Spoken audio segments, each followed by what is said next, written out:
better night's sleep on a Scott Living or Restonic mattress and enjoy 48-month special financing. Your tax dollars go farther during Tax Mania, now at Bostic Sugg Furniture.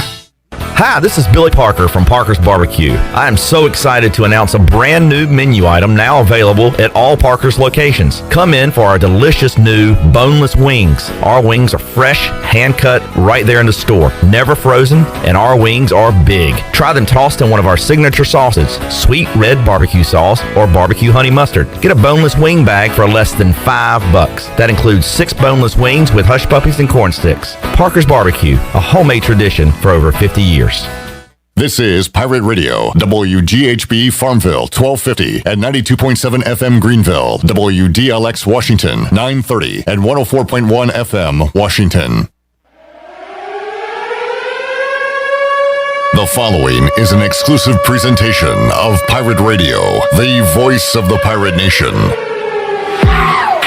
Welcome to Pirate Radio Live. You can paint this one purple.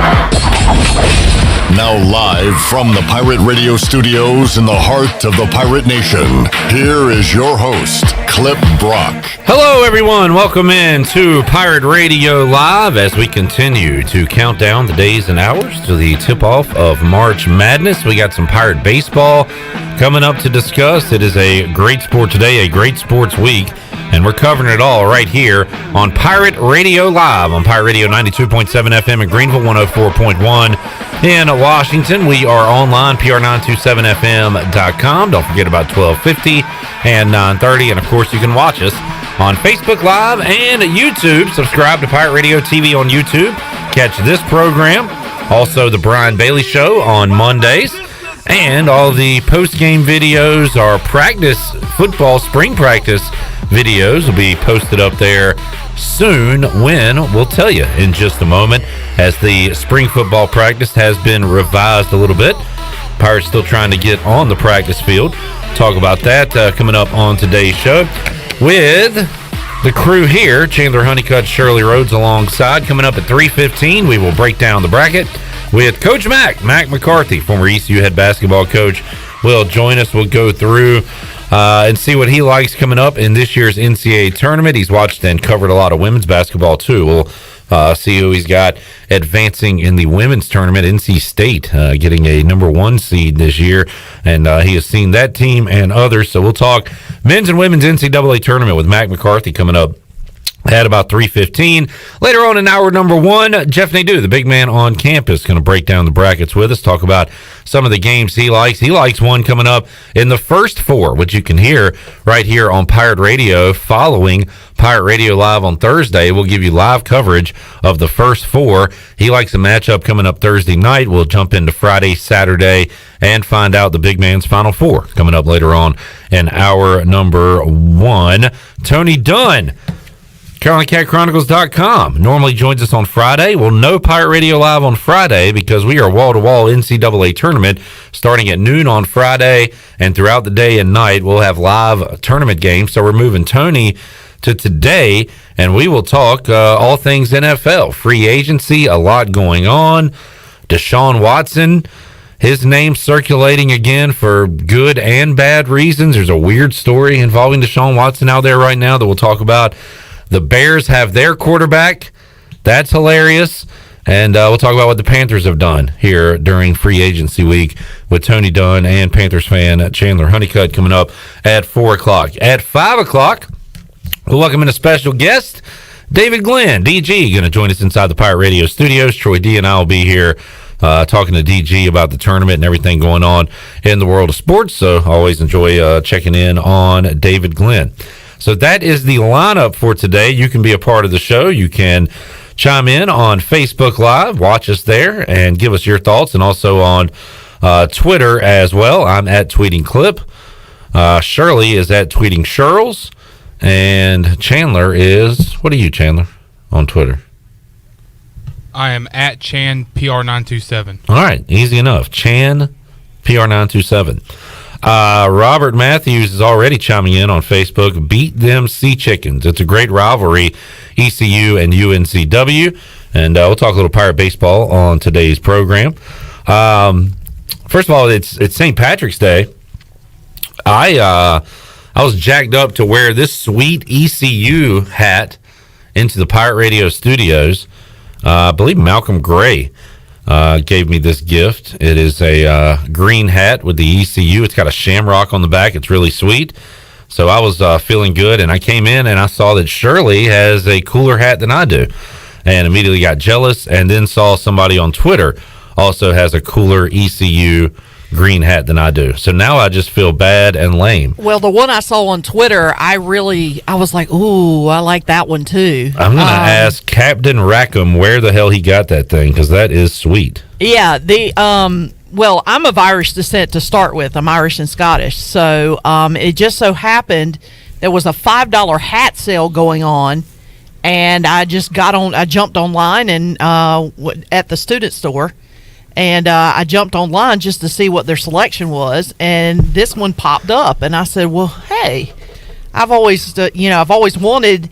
Because was that the one that ECU had quite a few years ago, where they sold it for a little while? They wore Maybe these so. in a game. Yeah, I don't. Okay, yeah. I can't remember, but I wanted one, and I could never get my hands on one.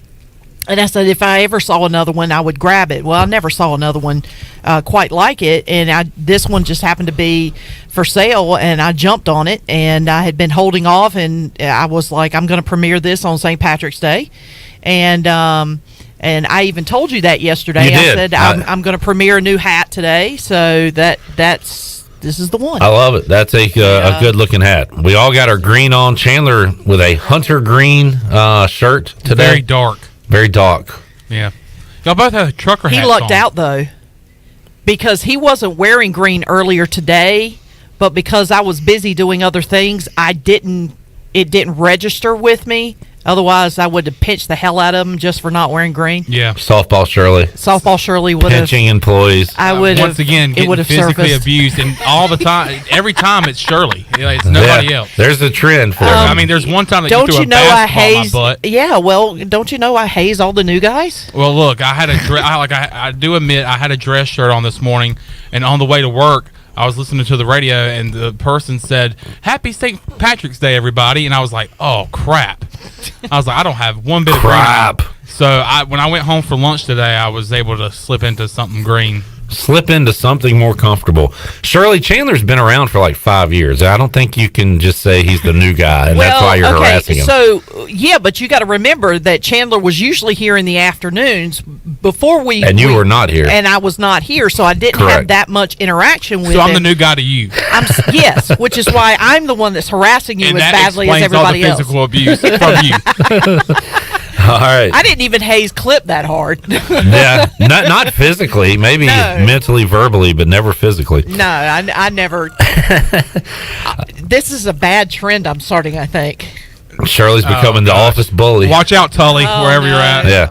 Yeah. You know what? I've been nice to Tully, so I haven't been hard on I him. noticed he didn't show up today, but anyway. No, he's here on Tuesdays and Thursdays. There you go. Shirley, let's head over to the Shirley Rhodes news desk. As we do, I got an item on the Clip Rock news desk. Oh, you do? So let's... I wonder if it's the same thing I have. well, But mine's please. regarding ECU football. Okay, then no. Just a nugget. Pirates are supposed to have their first practice on Tuesday. Today's Wednesday. Tomorrow's Thursday. They'll have their first practice on Friday. Practice number 1 will be Friday, and the media will have some access, video, photo access, 3:30 to 4 o'clock, and then the post-practice interviews will be 6 o'clock. So, unfortunately, we'll start hearing our football practice audio on this show next Monday. But good news, you'll have some interviews to watch on our social media accounts coming up on Friday evening. Glenn Griffin, the big dog, going to be handling that, and Jenny helping out as well. So we'll have post-practice interviews coming up Friday after 6 o'clock, Friday evening. Be on the lookout for that. And then on Saturday, another media opportunity at noon. So we'll have some video up on Saturday afternoon on our social media sites if you want to get your ECU football fix. And again, we'll have that for you on Monday on Pirate Radio Live. So we were all set to have some interviews and some football chatter this week. I guess we'll have to wait till Monday. before we can hear from Mike Houston and maybe some of the players and coaches as well. So that is the latest on ECU spring football, Shirley. I wish we could snap our fingers and just have an indoor practice facility just like that. Did it work? Did not happen. I don't think it worked, but I wish we could too. All right, Shirley, what do you have? All right. Well, of course. I'm going to go under the desk for a moment. I'll be right back. Oh, okay. Under the desk with Clip Rock, apparently. And he there drops he goes. up. There he goes. Hello. Whoa. Hey-o. My goodness. It's a full moon out there. Okay, so. I didn't show my ass, did I? You showed your boxers. Which are green, by the way. Yeah, all right. Just in case anyone was curious about that. ECU baseball tonight. They're taking on UNC Wilmington. First pitch, 6 o'clock. And should be a good crowd out there. Game is sold out, so there are no tickets available for this game. So keeping an eye on that. So I guess all three of us are knowing what we're going to be doing as soon as the show is over. Coming up tonight. Seahawks are RV, by the way. Oh, are they? Yeah, they're RV. RV, okay. Yep. All right, well. We all know what that means by now. Yes, we all know No need now. to explain it. Do we know who's pitching tonight? Or is it going to be a staff day? I'll tell you in 5 because minutes. I checked Igo's Twitter and I didn't see anything, so that's why I was curious. I'll have an update in 5 minutes. All right. Also, Eastern Plains Conference had released their annual awards, of course, at the end of basketball season, and as expected, Farmville Central High School getting a lot of love. Men's and women's coaches of the year go to Larry Williford and Hollis Harper, which are from Farmville Central as well. All conference boys, Rashay Owens, Leonte Moy, Terquavian Smith, and Josh Short. And on the all-conference girls list, Amaya Joyner, Janiyah Willoughby, Janiyah Foskey, and Journey McDaniel, all from Farmville Central High School, landed on those all-conference lists. So congratulations to Enough's them. enough. Let somebody else have some of the One word. trophy. Dynasty. I mean, unbelievable. Anyway, so moving on to NFL. This just came out just a couple of minutes ago. Ian Rappaport just tweeted out that the Raiders are expected to re-sign Zay Jones for another year. So he will stay in Las Vegas at least for one more year. So we'll see how that works out for him. Also, other news coming out. You mentioned Deshaun Watson. There's been a lot of chatter about the Panthers that it started picking up last night that they're kind of going all in on possibly trading for Deshaun. Although news came out that a massage therapist has sued Deshaun Watson, accusing him of inappropriate conduct in his home. He's basically calling it a baseless lawsuit. We'll see how that shakes out and how that affects where he may go as far as trading from Houston. So we'll see how that goes. And Trent Williams agreed to stay with the 49ers. His contract is worth $138 million, which, by the way, makes him the highest paid offensive lineman in NFL history. That's crazy. I mean, that's like sick numbers. I'm in the wrong business. He was in Washington forever. He had the misdiagnosed whatever his medical issue was, got mad at the team doctors, mad at the organization, sat out, wouldn't play. And that just goes to show you, kids, if you don't try and you don't play and do what your team says, you can be a multimillionaire. Well, I thought he was at the end of his career. I did too. In all seriousness, I love Trent Williams. I wish he was still in Washington. And obviously, he was quite the character, right? He kind of was always getting into like on-field altercations. No, you're talking about when he mush-mouthed Richard Sherman. Probably that was like the only thing that ever happened with him. Really, he was a steady, great, tackle. And I really liked him on the team. But yeah, good for him. Wow. better than, he's doing a little bit better than I am. Well, I mean, shoot, for $138 million. I mean, good Lord. And finally, A.J. Green signed with, of course, he was the longtime wide receiver. A.J. Green? Yeah, A.J. Green. What did he do? Signed with the Cardinals. Really? Yeah, for $8.5 million, $6 of it guaranteed. Huh.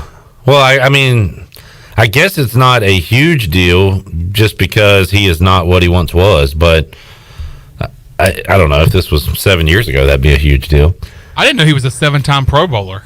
Yeah, he Well, he was I mean, a I didn't know- long-time wide receiver for the Bengals. You know, Right, he yeah, played for the but I Bengals didn't for know forever. he had went to 7 Pro Bowls. yeah, I mean, he's a great player. Him and Andy Dalton finding new homes. Well, I mean, you know, yeah, he's a 7-time Pro Bowler, but he played for a bad team, so you're not going to, you know, make a whole lot of noise Yeah. as a receiver for a really bad team. I think that having 7 Pro Bowls as a Cincinnati Bengal is a great accomplishment.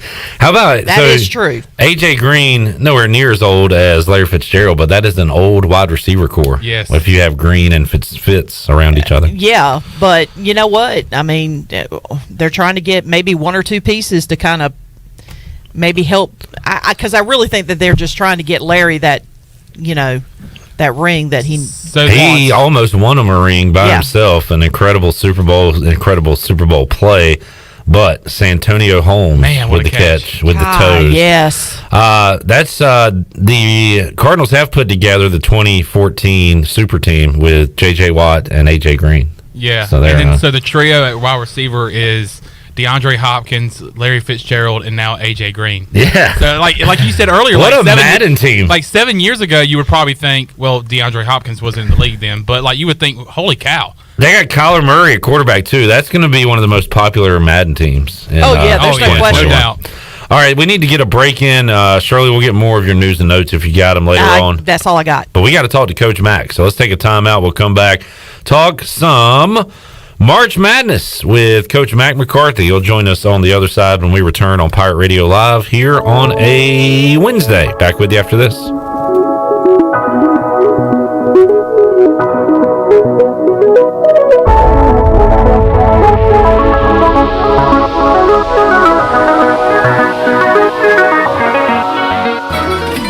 The best place for delicious food and great prices is Familia. Familia has $6 lunch specials, a $10 pizza of the week, and every Thursday has $2 drafts all day. Sunday brunch is the best for food and family. Come and enjoy favorites like shrimp and grits, made-to-order omelets, French toast, and drink specials like $3 mimosas, beer mimosas, or $5 Bloody Marys. Familia, Fire Tower Road near Pitt Community College, and FamiliaNC.com.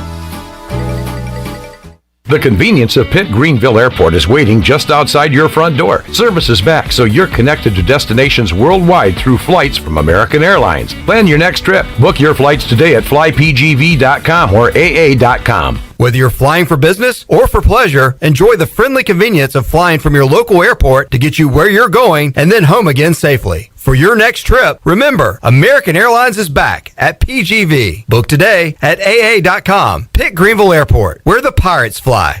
You've worked hard to start your business and are working even harder to make it successful. That's when it's most important to have a community bank and a local banker in your corner. This is Eric Clark from Select Bank and Trust. Our team of local bankers care about you, our customer, and the communities in which we all live and serve together. As the business and economic conditions of 2020 threw you many curveballs, our team at Select Bank and Trust remains steadfast in being responsive to your ever-changing needs. In 2021, choose Select Bank and Trust. Bank local, bank select, member FDIC.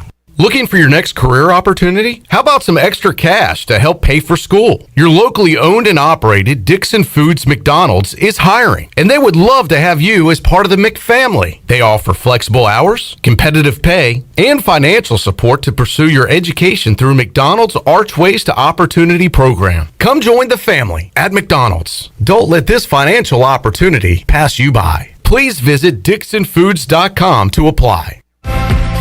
Let us help you get back to business. This is Donald Stocks And Justin Judge of PIP of Eastern North Carolina. We're ready to assist your business with branded PPE. Would you like face masks with your logo? We can do that. Plus custom social distancing signage. Now is the time to ramp up your marketing efforts. Whether it's cutting edge, contactless, touchless marketing, or traditional direct mail, we can do it all.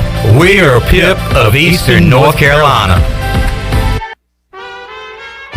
Hey Pirate Nation, this is Sam Jones, and we're open and here to serve you with some of the best whole hog barbecue, chicken, turkey, ribs, and homemade sides every day for lunch and dinner. There are 3 easy ways to enjoy Sam Jones barbecue. Swing by our drive-thru window or try one of our 2 curbside takeout options by calling in your order at 689-6997 or ordering online at samjonesbbq.com. We love Eastern North Carolina, and we invite you to come by and enjoy some great tasting Sam Jones barbecue today. At US Cellular, we believe everyone deserves 5G, and we're so confident in our network, we're offering 6 months of free service with 5G included, no extra charge. Plus, 5G is included in all our plans. US Cellular. Taxes, fees, and additional terms apply. See store or uscellular.com for details. This is Brandon Tate, owner and operator of Atlantic Wireless, an authorized agent for US Cellular since 1997. Visit atlanticwireless.com to find the store near you. We go beyond the call. Find yourself working from home or at least spending more time there? Want some remodeling for your house or a fresh look? How about a new deck or screened-in porch to add livable space outside? Don't know who to call? Well, you do now. Call the professionals at R&R Remodeling. They've been serving the local community for 15 years. Ronnie and his crew can help you today. Call for a free quote, 252-286-4119, or visit R&R Remodeling on Facebook. R&R Remodeling, construction you can count on. Pirate Radio. And I can promise you, there will be no quarter, ever, from ECU football. Go Pirates! The voice of the Pirate Nation.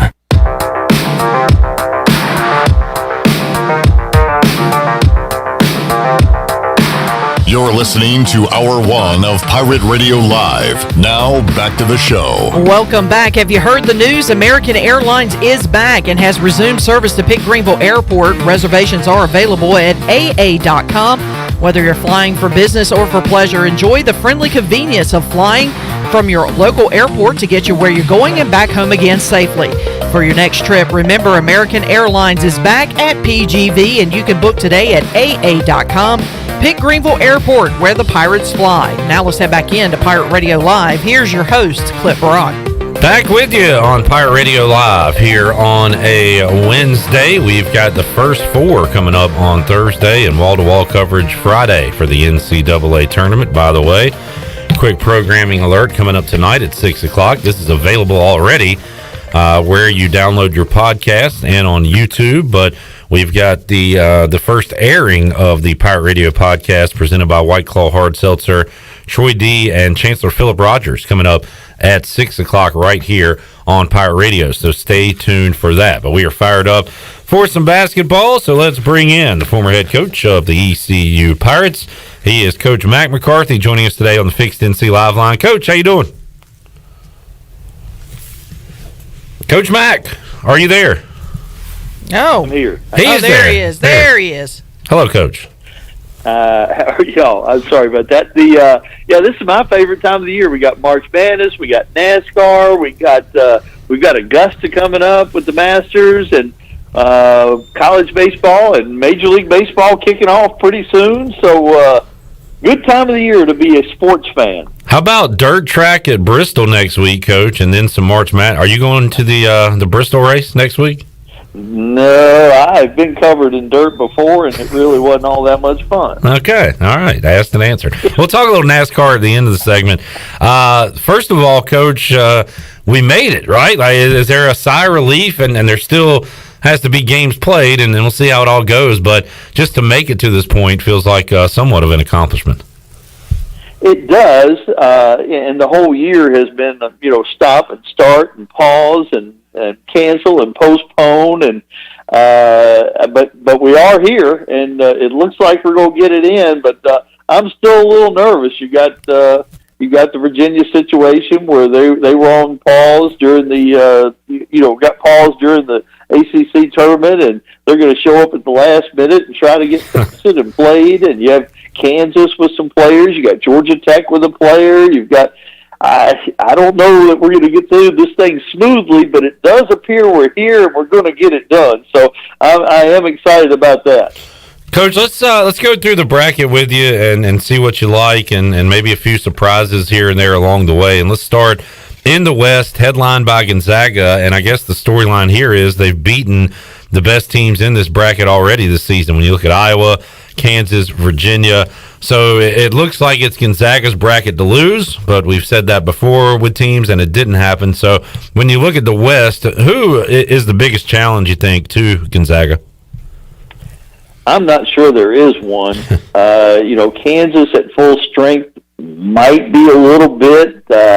Iowa will probably end up, playing them toward the end of that bracket, and they're a dangerous team with Garza, but they've kind of slid to the fourth or fifth best team in the best league, the Big Ten in America. But I'm not sure there's anybody in the bracket that can handle it. I'm not sure, and I don't want to forecast too far ahead here on our bracket, but the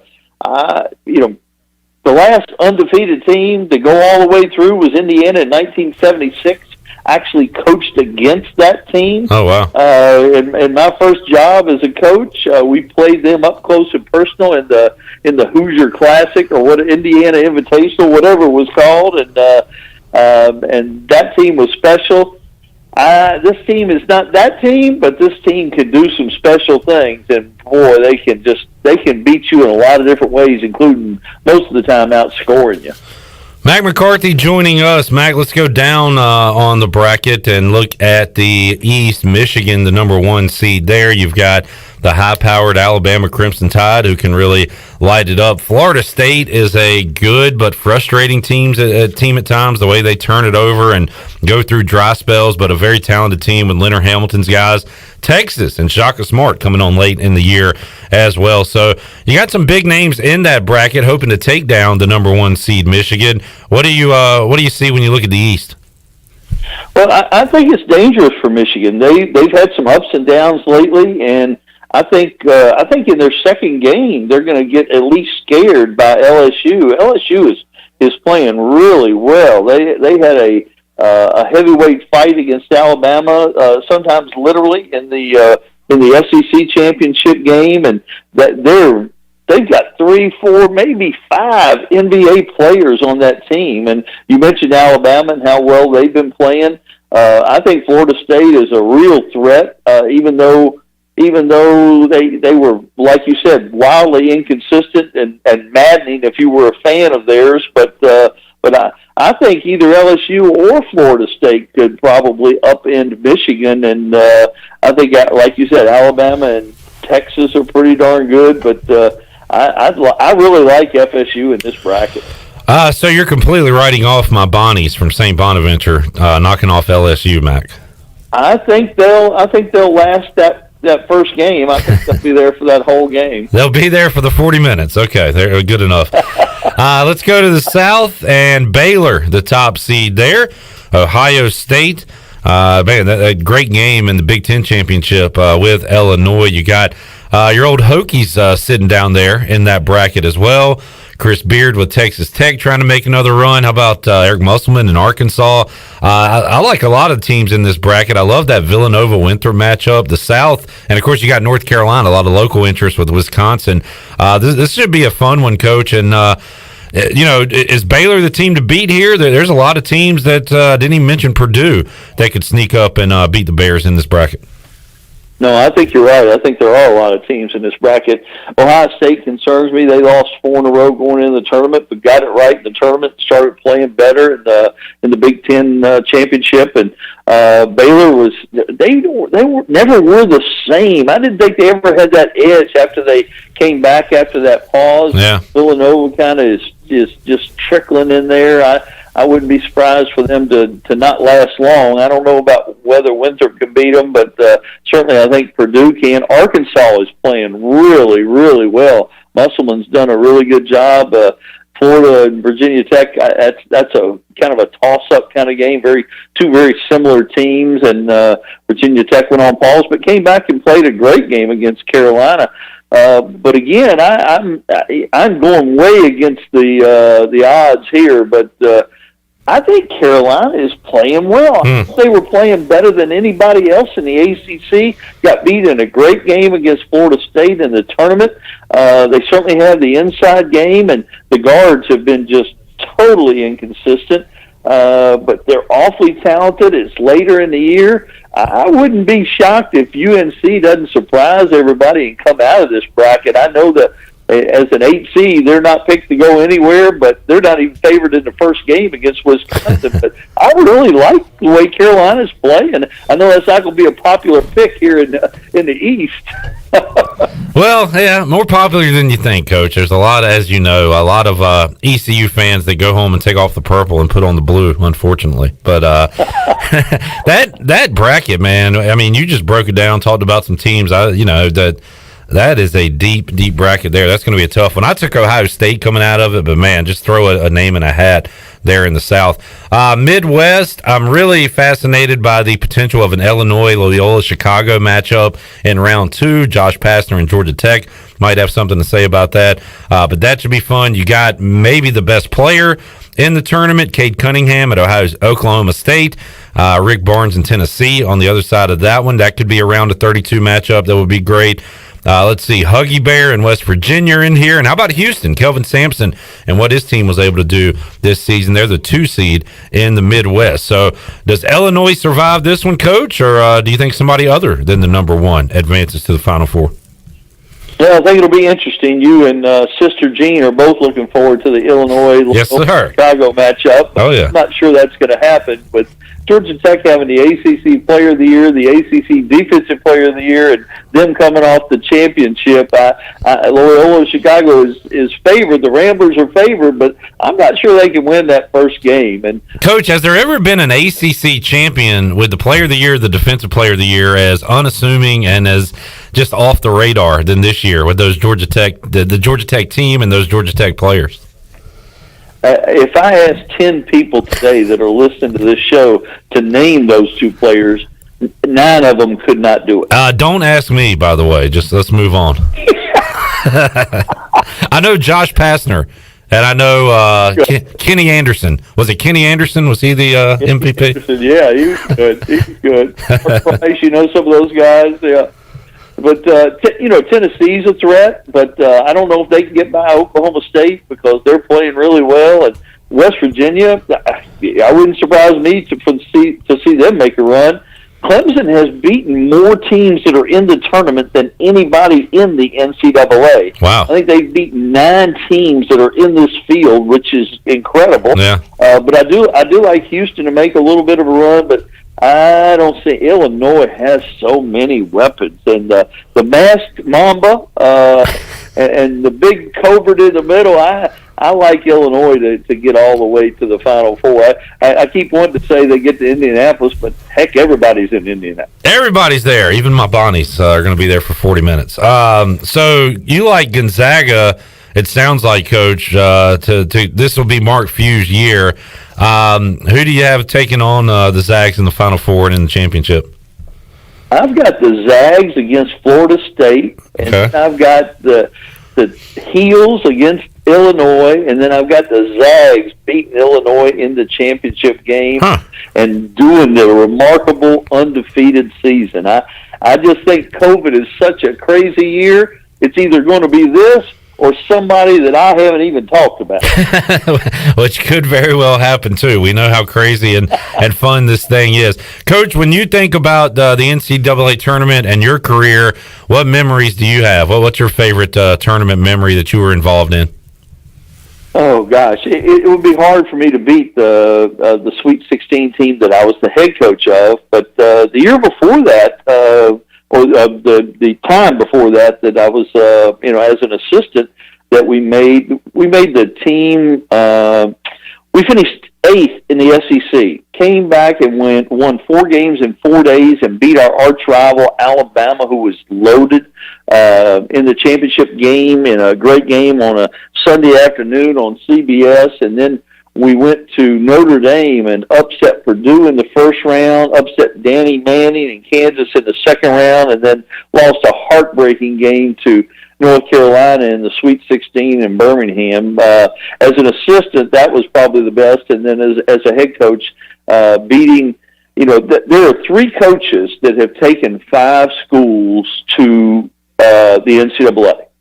Tubby Smith, Lon Kruger, and now Rick Pitino joins that group. And before that, I was able to coach the team that beat Tubby and Lon Kruger back-to-back in the NCAA to get to the Sweet 16, but before we lost a close game to Providence in Birmingham again. So that means Mack is coming back to beat Iona just so he can get the trifecta, right? You got to beat Pitino now. I want that. I want that. If I can find me a team, I'm gonna do that. There you go. Coach Mack McCarthy joining us on the Fixed NC Live line. Coach, you've called a lot of games this year on the women's side of things. NC State, a number 1 seed in the women's tournament for the first time in their school's history. Real quick, how do you look at that field when you look at UConn, South Carolina? How far can NC State go? Who's going to cut down the nets on the women's side? This is really going to be a good tournament. So many years UConn has just been so much better than everybody, but this year they've shown a little vulnerability. Although they're playing great basketball right now, playing the best of anybody right now. But Stanford is awful good. South Carolina could win it. Louisville is so talented. Love NC State. Lisa Cunane in the middle is an outstanding player. Texas A&M is awfully good. I'm trying to think. I would be willing to bet that of the names I just listed, the champion will absolutely come out of that group. Mack McCarthy joining us today on the Fixed NC Live line. Coach, always fun talking college hoops with you. Before we let you go, we'll talk a little NASCAR. Martin Truex Jr., the winner in Phoenix. They are coming back to the East now. They'll be in Atlanta on Sunday. Then the dirt track coming up at Bristol next weekend. What's your take on the early NASCAR season? We've seen, 5 different winners so far. One of them not being Kevin Harvick, surprisingly. So what's your take on 2021 so far? Yeah, and we've had a unique situation with the, of course, Daytona 500 can be a little bit of a wild card because of the crashes, and then the road course. And then Homestead is unique in the fact that it wears tires out immediately. Las Vegas was one where I thought Harvick would perform a little bit better, and of course Phoenix, he's always good there. He's never finished outside. In his entire career, never finished outside the top 9 at Phoenix. I think Petty and Earnhardt are the only other 2 that have won, that have been in the top 10 in 16 consecutive races at a specific racetrack in the history of NASCAR. But he needs to get to run a little better. I think we'll find out a lot about where Harvick is in Atlanta. He's probably the best there is in Atlanta because of the way the surface wears and the tires wear out and that kind of thing. If he's not in contention, they may have to reevaluate some things. And of course, you go to Bristol the next week on dirt, which I think is a total gimmick, but being the junkie I am, I will absolutely be watching it and thrilled to see it, even though I don't think it really belongs on the Cup schedule in a points-paying race. Sounds like your guy Harvick and some of the drivers agree with that. I'm starting to see a little backlash comments and how it's going to be. Was it Harvick, Coach, that said it's going to be the slowest dirt race ever or something like that? So longest, yeah. So I don't know how it's going to work out, but like you said, I'll be tuned in as well. So great time for us sports fans, hoops junkies, and race fans like Coach Mack. And Coach, thanks for coming on the show and talking about it with us. We appreciate it, and we'll talk to you again down the road. My pleasure, Cliff. Thank you all. There he is, Coach Mack McCarthy. Always enjoy talking hoops and more with Coach Mack, and he likes Gonzaga to win it all and knocking off the Fighting Illini of Illinois. Let's talk some more basketball when we return on Pirate Radio Live. The big man on campus, Jeff Nadu, going to break it down from a gambling perspective. He'll give us his Final Four when we return on Pirate Radio Live. We're back with you after this.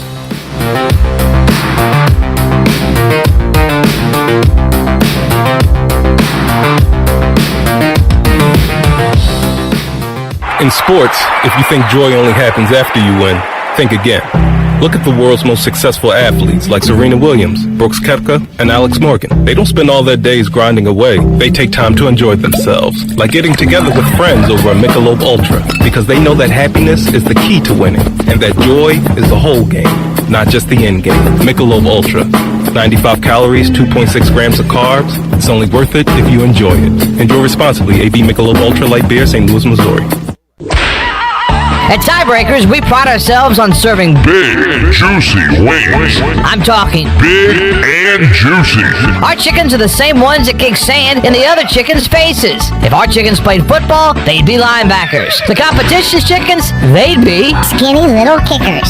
Trade those kickers in for linebackers. Tiebreakers is open every day at 11 a.m. Follow Tiebreakers on Facebook and Instagram for daily updates.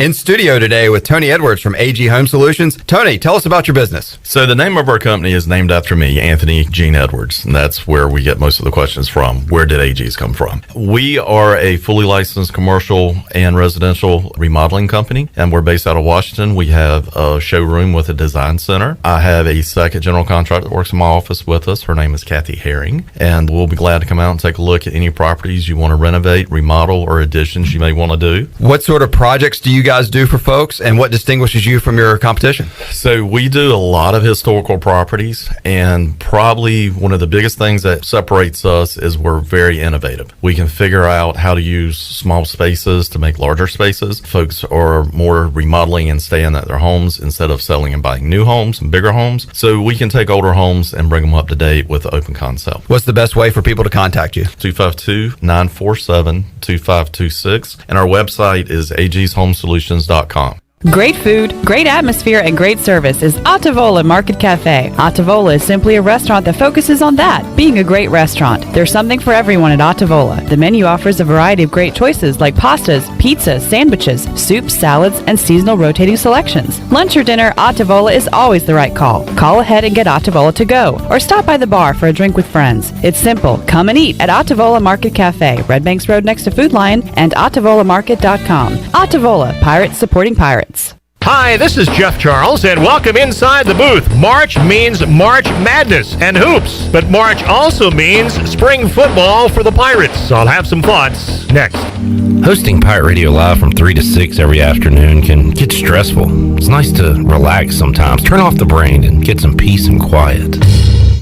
Sure. Booty, booty, booty. Shirley, what are you doing? Practicing. Practicing? Practicing for what? For the show. We open up the booty bag every day. Why do you need to practice? Because when it comes to the booty, I expect absolute perfection. Perfecting the booty. Okay, well, tune in to Pirate Radio Live, 3 to 6 every day. We'll open up the booty bag and make you a winner right here on Pirate Radio, the station for winners. And the booty. Mike Houston begins his third year as ECU's head football coach. His record with the Pirates is 7-14. That's very unlike Mike Houston, who won big at JMU, the Citadel, and Lenore Ryan before coming to Greenville. He walked into a rock-bottom program, and the rebuild, still very much underway, has been painful. There is hope for the fall, though, as spring ball gets underway in March. Quarterback Holt Naylors returns, along with sophomore running backs Rajay Harris and Keaton Mitchell, who had terrific freshman seasons. Receiver C.J. Johnson has the talent, but he needs to be more consistent this year. A defense that force-fed a lot of young players returns almost intact. ECU has had 6 straight losing seasons, the most ever in school history. Breaking that streak won't be easy this fall, but if the dominoes fall the right way, it's possible. Come on back again next time, and we'll visit inside the booth. Pirate Radio. It's great to be on. This is an honor. You know, Pirate Radio is kind of a cult following around North Carolina, so I'm excited. The voice of the Pirate Nation.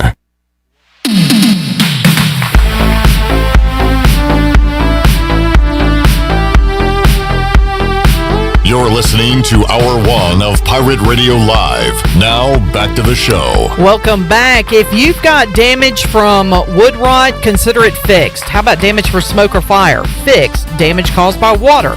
Fixed. If you've got damage, use a contractor that works for you and not your insurance company. Visit fixednc.com today or call 999-0001. That's 3 9s, 3 zeros, and a 1. Fixed NC. Restore, renew, maintain.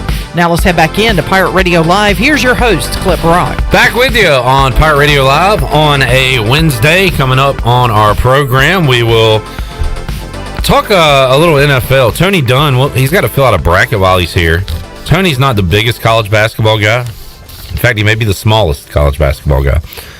So interested to hear him break down some of these matchups. But we'll talk Panthers. We'll talk about all the big news going on regarding NFL free agency coming up in hour number 2. Troy D, David Glenn coming up in hour 3 of today's program. We will talk tournament. We'll talk about the Bears' new quarterback, which is just incredible. Which is not Russell Wilson. It is definitely not Russell Wilson. We'll get Troy D's take on that and more coming up later on in today's show. By the way, we have no show Friday. As I mentioned, good news. We'll have Free Beer Thursday coming up on Pirate Radio Live. You can be a winner on Thursday, and a winner today because we'll open up the booty bag later on this hour and have a great gift. Shirley, quick tease. What are we giving away in hour 3 of today's program? Hour 3. Let's do a gift card, a $40 gift card to Familia. Good call. $40 gift card to Familia can be yours coming up later on in today's show. All right. If you have not filled out your bracket yet, stay tuned.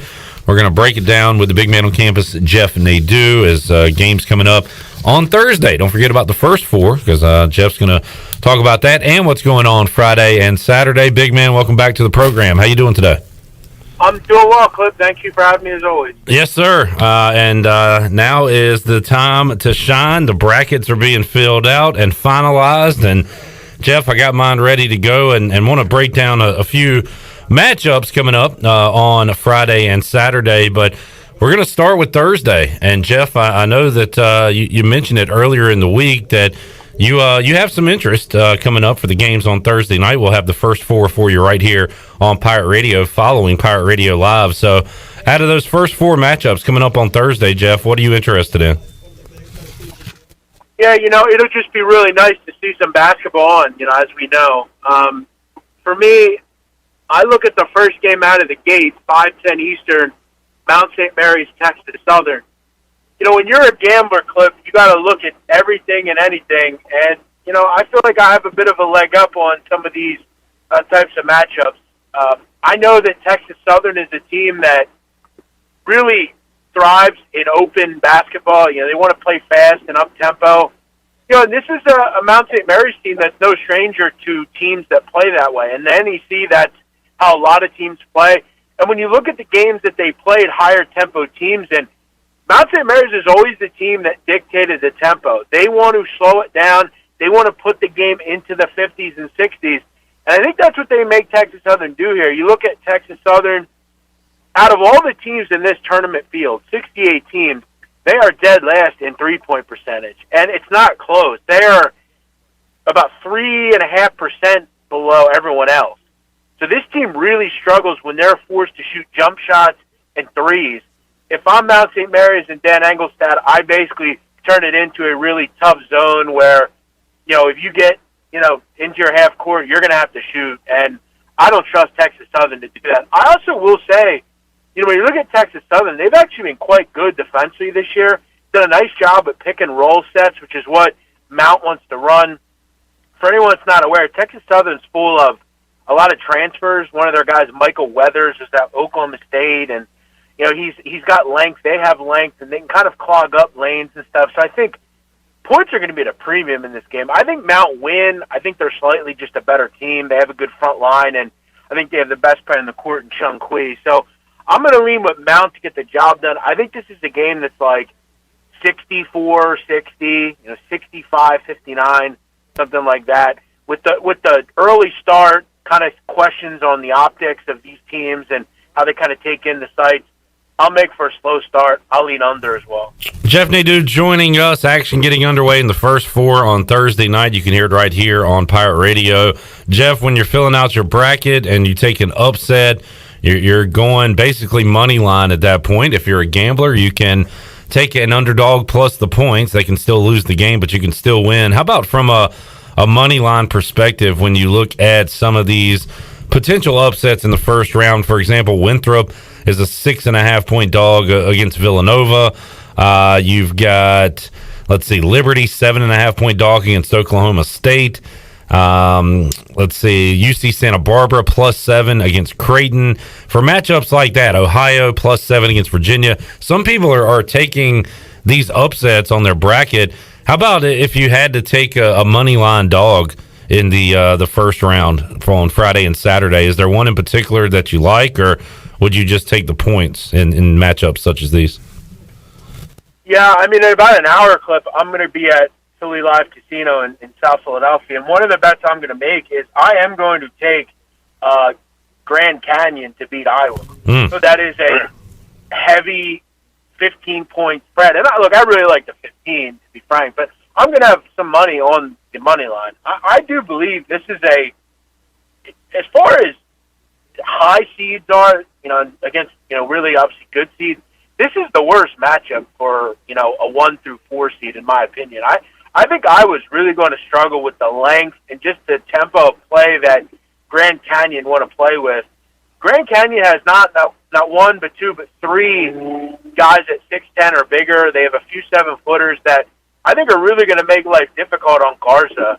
When Garza has played against kids that are, 6'8", 6'9", he's done well with, but he hasn't really seen a guy in the 7-foot. And, I think he has some trouble. I mean, if Garza gets out with a foul or two early, they really don't have another option, Iowa, right now with Jack Nungy out. So, I also throw in the fact that Grand Canyon has a kid, 6'10", an Italian called Alessandro Lever. He can go out, pick and pop. He shoots it at almost 40%. I think all these bigs are going to present a weird challenge to Iowa. And with the renewed fact that Grand Canyon is going to slow this down to a screeching halt, Bryce Drew is a great game planner. And I love the way they defend. I think Grand Canyon has a real shot here. I think they're experienced. They have good guard play. They have some pretty decent depth and some kids that have played at other universities. A guy like Mikey Dixon, who was at St. John's. These are kids that have played. They're an experienced group. They have a lot of years under their belt. Midgard, the big, he played at Wichita State for a few years. So there's no reason to believe they can't hang with Iowa. It's a huge price. I think they covered a 15, but I'll have a few dollars on their money line. I do think Santa Barbara can beat Creighton as well. They're really good on both sides of the ball. I think Creighton's going to have a lot of trouble. Jeff Nadu joining us on the Fixed NC Live line. What we love about the tournament is the buzzer beaters, the surprises, the upsets, the close games. But, Jeff, let's face it, there's blowouts in the NCAA tournament each and every year as well. So how about from that standpoint, when you look at, whether it be Baylor, a huge favorite, 26-point favorite against Hartford, or you go to Illinois, a 23-point favorite, maybe you wait to see who Gonzaga or Michigan play.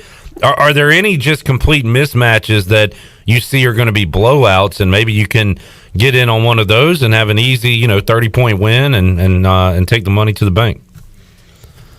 Yeah, I mean, one of the games that just screams, 35-point win, 95-55 is, Baylor against Hartford. I have a hard time finding where Hartford, kind of competes in this game. We have to remember, Cliff, Hartford was a team that coming into the American East tournament were 11-8. Okay, they didn't play Vermont at all. They stepped up and played Villanova, lost by 30. This was a Hartford team that I think really lucked out and had a pretty favorable schedule. Didn't play a ton of games either.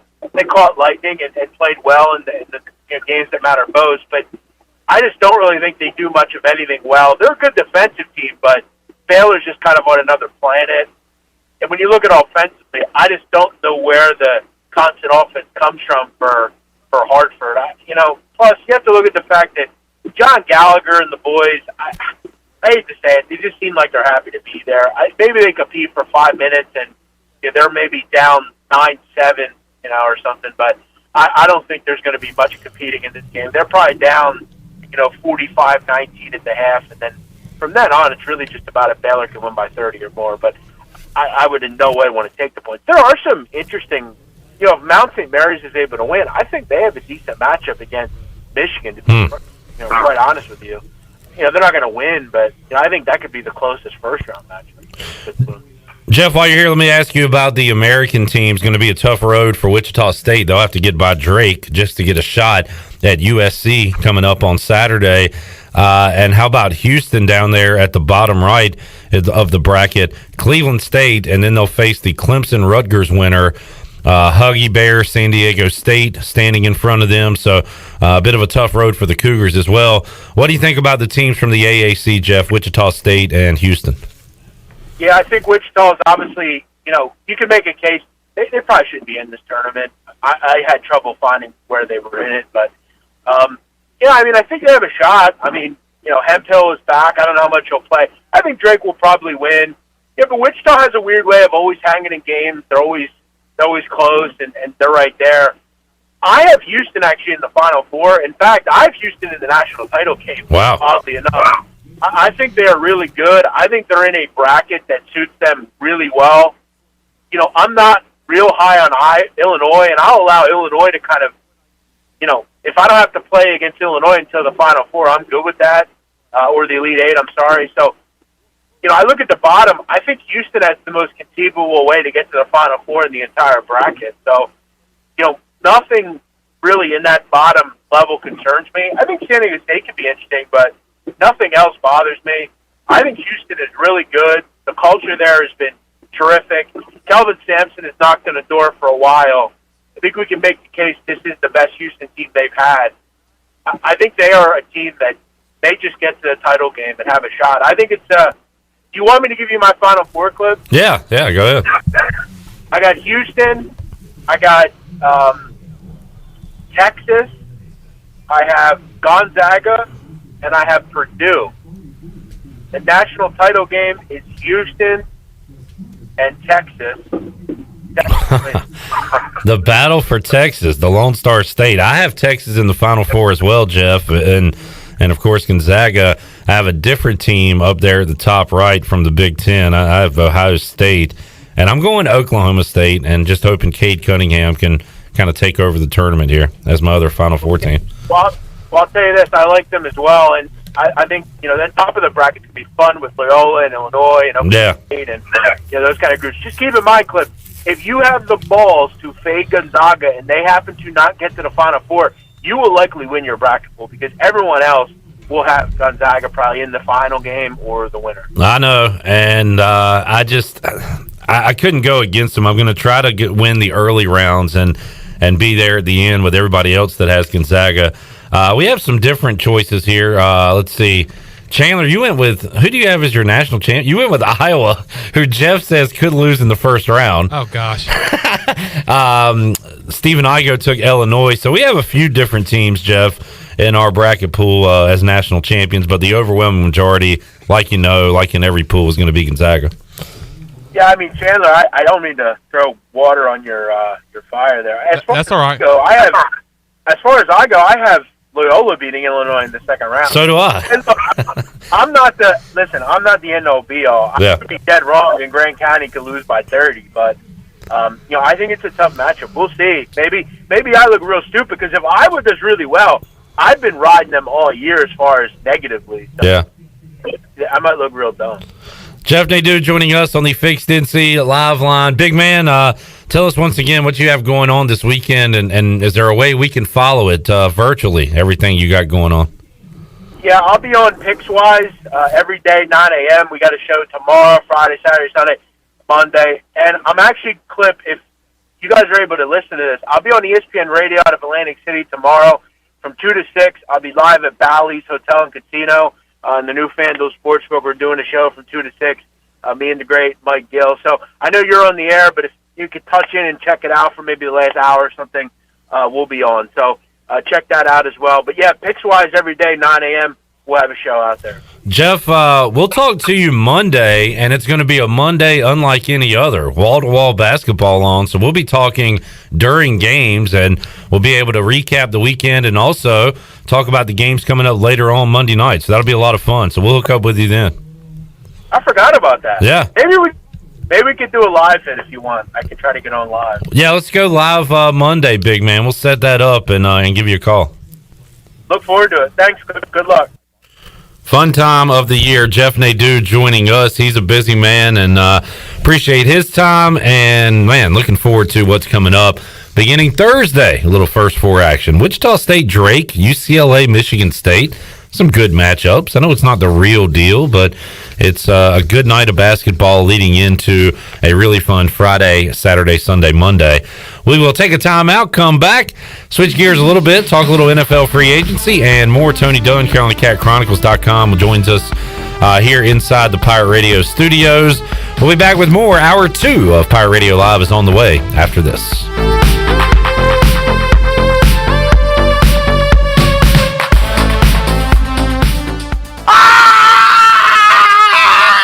What the heck was that? That was Chuck again from Naughty Dog. He loves to run around town screaming when there's a new beer release. This week he's super excited because St. Patrick's Day is on Wednesday, and Naughty Dog is releasing their new Irish Eyes Dry Stout and the Hell Camp Irish Red Ale. Plus on St. Patrick's Day there'll be Uncle Fred's Food Truck, ice cold green beer, and plenty of indoor and outdoor space for everyone to celebrate. Go to Naughty Dog Brewing Company on Main Street in downtown Winterville, and be sure to follow Naughty Dog on Facebook and Instagram. A car wash experience like no other is here at the new Tommy's Express. You'll enjoy a gentle belt conveyor ride through our bright, inviting wash as luscious foams and soft cloths treat your car like new. After a final rinse, wax, and blow dry for a beautiful spot-free shine in just about 3 minutes, help yourself to our free vacuums and mat washers. We're Tommy's Express. Tommy's Express Wash, now open on the corner of Greenville Boulevard and Red Banks Road in Greenville. We're midway through bath time, and 2 medium, 2-topping Domino's pizzas for $5.99 each have begun their drive to the Smith's front door. That's a GPS-enabled custom delivery alert, folks. The newest improvement to the Domino's tracker, saying Domino's will be there in 2 minutes. They're calling it audible. Bath time's now rinse time. They've got 1 kid dry, 2 kids dry. The pizzas are here. They made it to the door. The kids are clean enough. The new Domino's tracker with GPS worked again. 2-item minimum. Pan pizza will be extra. Ask for this limited time offer. Prices, participation, delivery area, and charges may vary.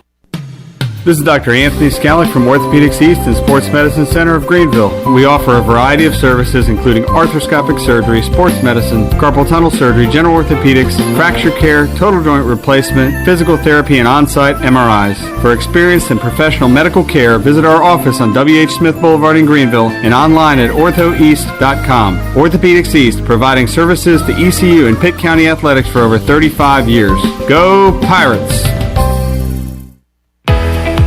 If you wake up in the morning with a backache, feeling more tired than you did when you went to bed, you probably need a new mattress. And the best place to get that mattress is Factory Mattress. Hi, I'm Kirk Smith, General Manager. For more than 40 years, Factory Mattress has been Greenville and Wilson's local mattress dealer. We guarantee the lowest price on the area's best selection with over 50 models to choose from. No seconds or overruns. Factory Mattress offers only first quality direct from the manufacturer.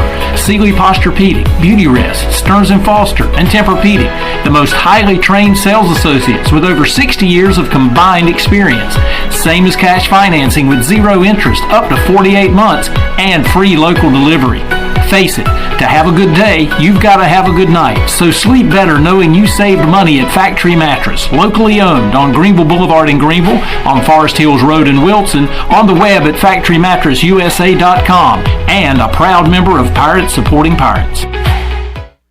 Hey Pirate fans, it's time to get your yard done right with the new John Deere mower from Quality Equipment. Our premium lawn care lineup is what every homeowner needs this spring. A John Deere will change the way you mow with easy-to-use attachments, effortless steering, and intuitive controls. Right now, save up to $700 on X300, X500, and X700 series mowers. Learn more at QualityEquip.com and get quality done right. Offer ends 3/1/21. Some restrictions apply. See dealer for details.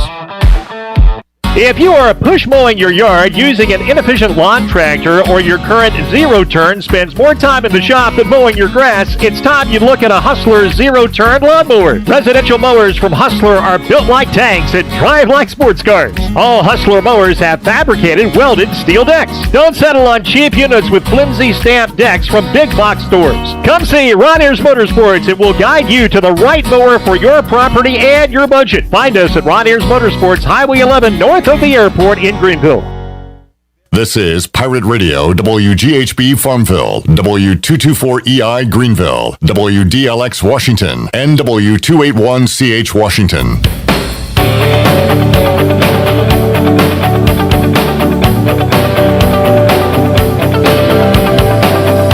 You're listening to Hour 2 of Pirate Radio Live. This hour of PRL is brought to you by Select Bank and Trust. Banking is banking until the service is not the same.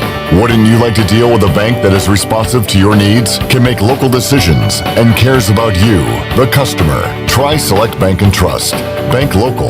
Bank select. SelectBank.com. Now, back to the show. Well, welcome back. The best investment you can make is in yourself. Get educated and make prudent decisions about your financial future. Contact David Dahm at Carolina Wealth Management today at 439-1344 for a free consultation. Now let's head back into Pirate Radio Live. Here's your host, Clip Brock. Back with you on Pirate Radio Live.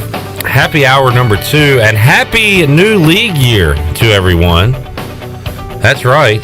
The clock just struck 4 o'clock, which means the new league year begins in the NFL, and all those deals we've seen the past 3 days that have been reported on by reporters will now be talked about by the teams that actually signed the players, because they can officially go down now that the new league year has begun. We'll talk about that with Tony Dunn from CarolinaCatChronicles.com, who joins us in the Pirate Radio studios. He's got green on the lid today as well, going with the Boston Celtics look on St. Patrick's Day. What's up, Tony? I figured it was apropos. Yes, it was and is, and we appreciate you being here. No show Friday.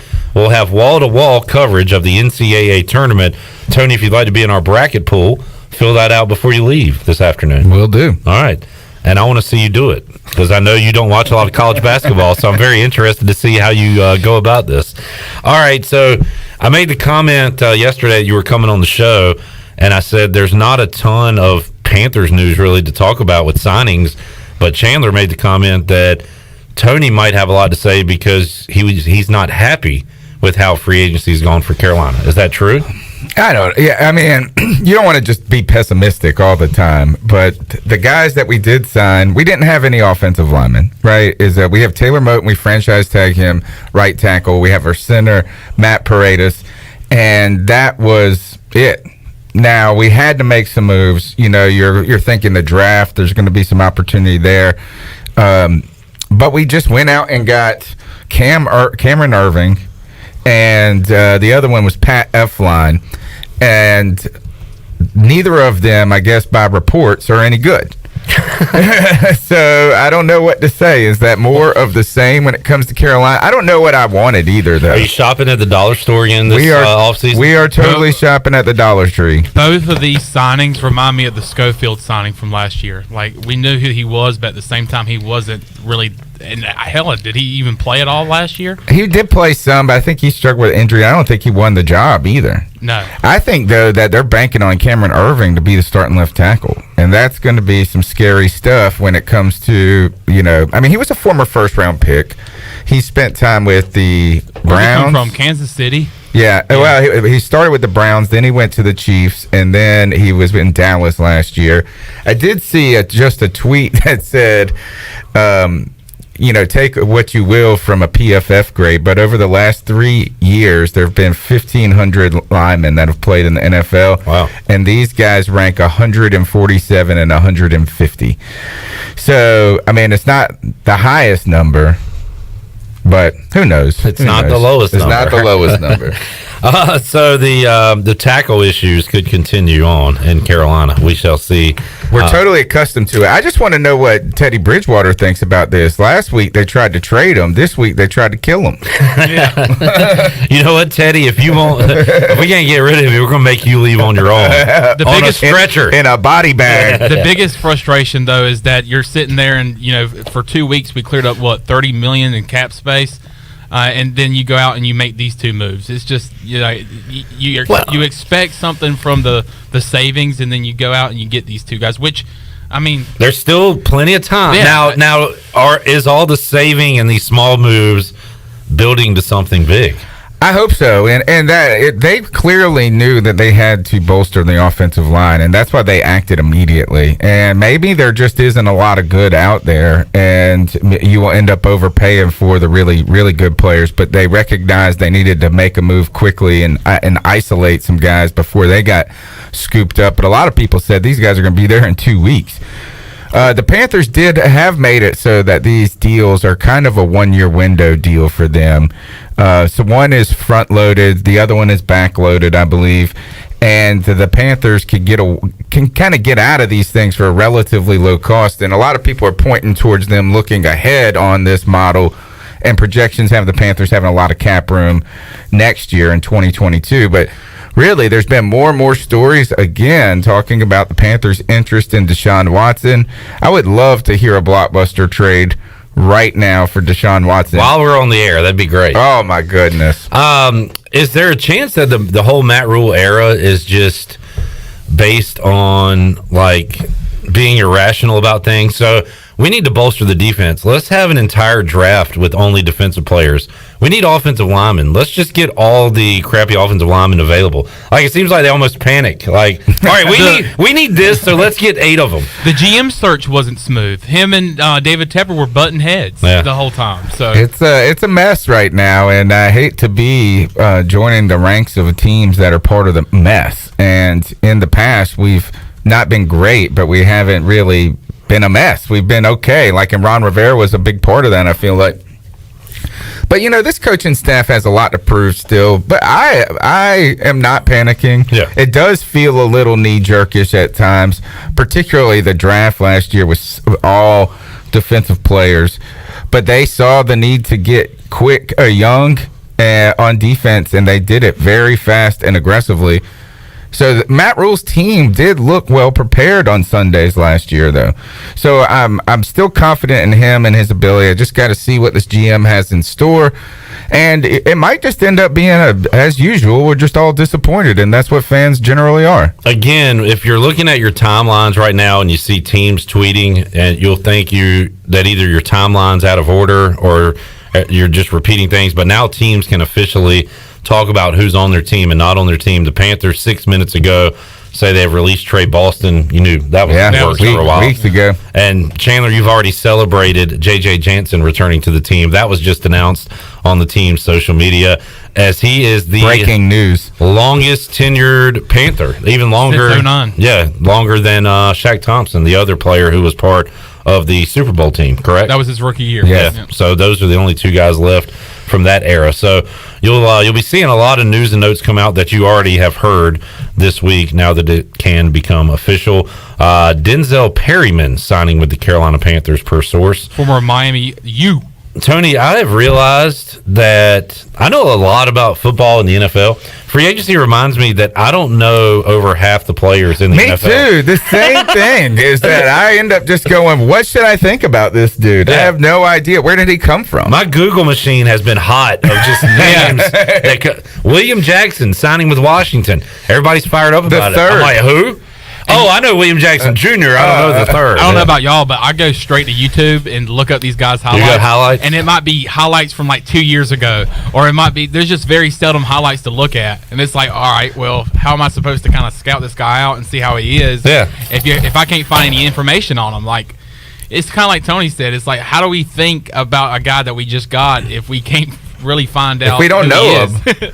And we watch this stuff like crazy. I know. That's the other thing is that's why you're gonna giggle when I fill up my bracket. Yeah, because we're sitting here trying to talk football, and that's something that we pay very careful attention to, and we still don't know it. How about the quarterback moves? And we'll get to Deshaun Watson, but moves that have been made.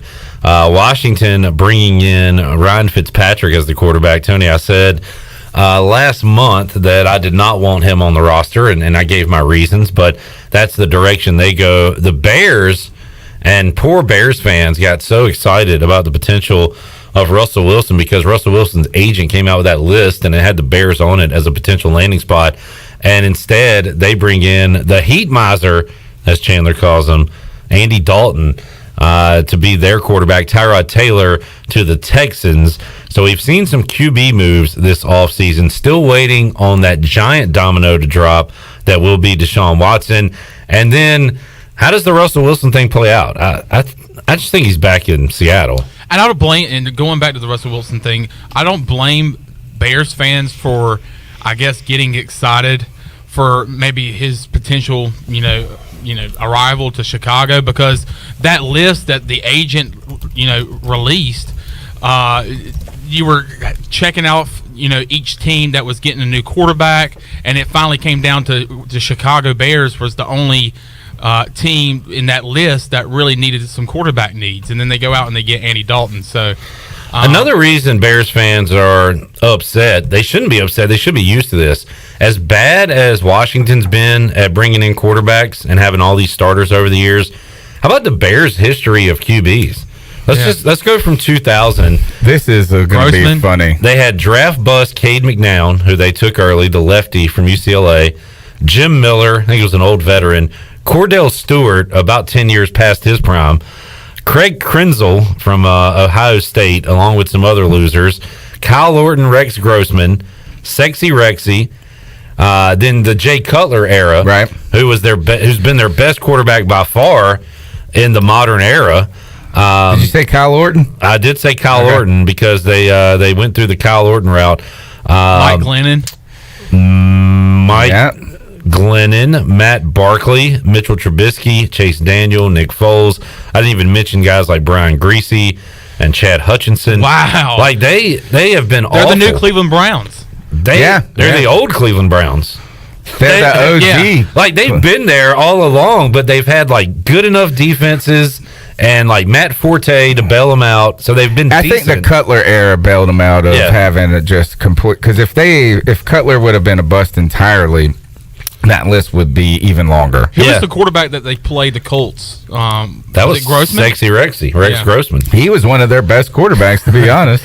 But since Jim McMahon and in that Super Bowl, they have really struggled to bring in a quarterback of note. Jay Cutler, really the only one, and Bears fans don't really like him. I tell you, Andy Dalton is an upgrade though from these other guys. You think so? Yeah, and not that he's great or anything. He's not terrible. Yeah, he's just kind of middle of the packish.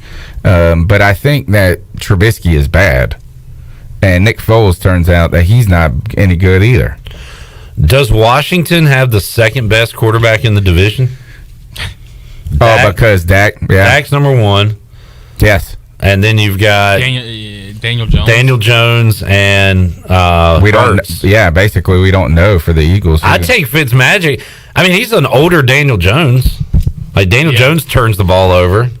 I mean, I think Fitzmagic is like a kind of Brett Favre-ish to me. Is that he's a gunslinger, Dollar Tree Brett Favre. He has the experience. He has somewhat success. I mean, Jalen Hurts only in his first year, going into his second year, and then you also have Daniel Jones, who hasn't had success, and I think this is going to be his third year. So I think you have to put Fitzmagic at number 2. I agree, but Taylor Heineke has more playoff experience than Ryan Fitzpatrick.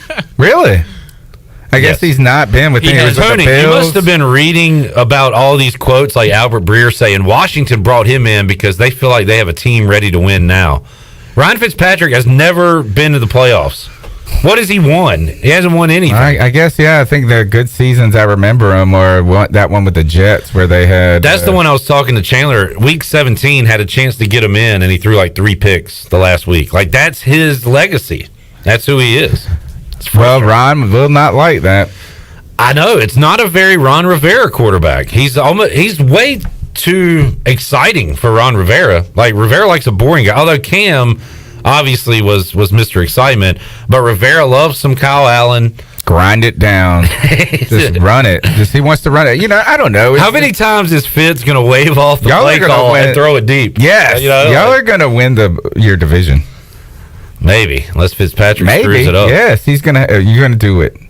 He's never been in the playoffs. He's played for 48 years. I didn't say you were gonna win in the playoffs. I said you're gonna. There's a win first the time division. for everything. So we can go 7-9 and win the division. Yeah. That's what you're saying. Man. There's a first time for everything. Even if it so. takes. How many years has this guy been in the league? At least 20. It feels like. Nah, it's look it up. It's probably like crazy, 14 or dude. 15. I'm gonna say it's like 2005. I'm gonna say 16, something like that. Yeah, I mean, this could be the year. He started with no facial hair and looks really strange in his old Has this photos. been the first time that he's been brought in to be the starter of the franchise? Because I feel like he's been brought in. Nah, he was Buffalo. Buffalo drafted him to be their quarterback back in the day. Then, no. So the Rams drafted him in 2005. Oh, okay. I thought he played for Buffalo. He did. Okay. He did. He played for Buffalo. He's played for every But his team. whole career, he's been brought in to be a backup. Pretty much, yeah. So, like, I feel like this is his first time to get a chance to, all right, I'm the guy. I'm going to be behind center on opening day. So, maybe he takes a different mindset into this thing. By the way, I can't wait 30 years from now. We're playing sports trivia at AJ's as 80-year-olds. And I say, who was the first ever Bucs quarterback to get a second contract with the team? And the answer is Tom Brady. Is that not like mind blowing? They've never given a second. Like, think about it, to a quarterback. Like they had Doug Williams when he was young. They had Steve Young. Both of them went other places. Okay. Trent Dilfer went somewhere else. Josh Freeman never made it. No. Jameis didn't make it. Jameis, no, didn't get that second deal. Glennon. Mike Glennon. Was he drafted by the Bucks? Yeah. Either way, he's not there. He went to the Bears. So Tom Brady, the first quarterback to ever get a second contract. And that's just because he signs 1-year deals. Yeah, exactly. There's like an asterisk on it. But anyway. And the Buccaneers have been in the league for, gosh, how many years? Been a while. Almost as long as Ryan Fitzpatrick's played. All right, let's take a timeout. We'll come back. More free agency talk. What is the latest on Deshaun Watson? There's a weird story circulating with Deshaun Watson that we'll talk about as well. That and more on the way when we return on Pirate Radio Live. We're back after this.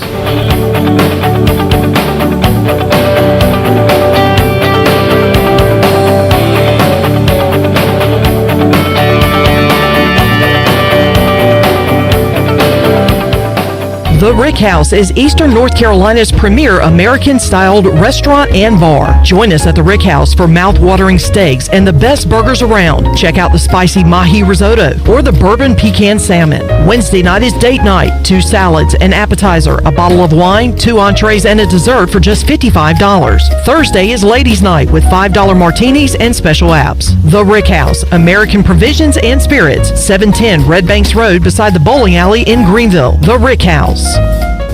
You've worked hard to start your business and are working even harder to make it successful. That's when it's most important to have a community bank and a local banker in your corner. This is Eric Clark from Select Bank and Trust. Our team of local bankers care about you, our customer, and the communities in which we all live and serve together. As the business and economic conditions of 2020 threw you many curveballs, our team at Select Bank and Trust remains steadfast in being responsive to your ever-changing needs. In 2021, choose Select Bank and Trust. Bank local, bank select, member FDIC. In a world of fake profiles, fake tans, and fake flavors, naturally flavored Michelob Ultra Organic Seltzer strives for realness. It's USDA certified organic, with no sugar or carbs, and only 80 calories. So the only thing touching your taste buds is organic, refreshing, and delicious. Michelob Ultra Organic Seltzer. As real as it tastes. Enjoy responsibly. Not a low-calorie food. Anheuser-Busch Michelob Ultra Organic Seltzer. IRC Beer. St. Louis, Missouri 63118. On Jersey Mike's Day of Giving, we're giving all our sales to charities. Order a sub on Wednesday, March 31st to support a great cause and get free delivery with our app. Jersey Mike's. Be a sub above. If you can make a difference, you should. At Jersey Mike's, it's this simple philosophy that spurs us to celebrate our month of giving. This March, enjoy a sub and donate to a great local cause. Jersey Mike's. Be a sub above. UBE and PirateWear.com are proud to offer the Pirate Nation its largest inventory ever. Brand new Adidas is arriving daily, along with Under Armour, Columbia, and Russell Athletic. UBE is loaded with cargo, and new items are being added daily to PirateWear.com. Be sure to check out our children's store, The Crow's Nest, for all of your young pirates. UBE and PirateWear.com, an ECU tradition for 50 years. Go Pirates! Wait up. Papa John's has a new stuffed crust? Oh, we did it. All our tweets, DMs, and carrier pigeons worked! This ain't just stuffed crust. This is Papa John's crust. Stuffed. Hey, Pirate fans, order the new Epic Stuffed Crust One-Topping Pizza for only $12. The new Epic Stuffed Crust Pizza is the MVP move for game day or any day. Place your order online at papajohns.com and sign up for Papa Rewards. Papa John's, the official pizza of the ECU Pirates.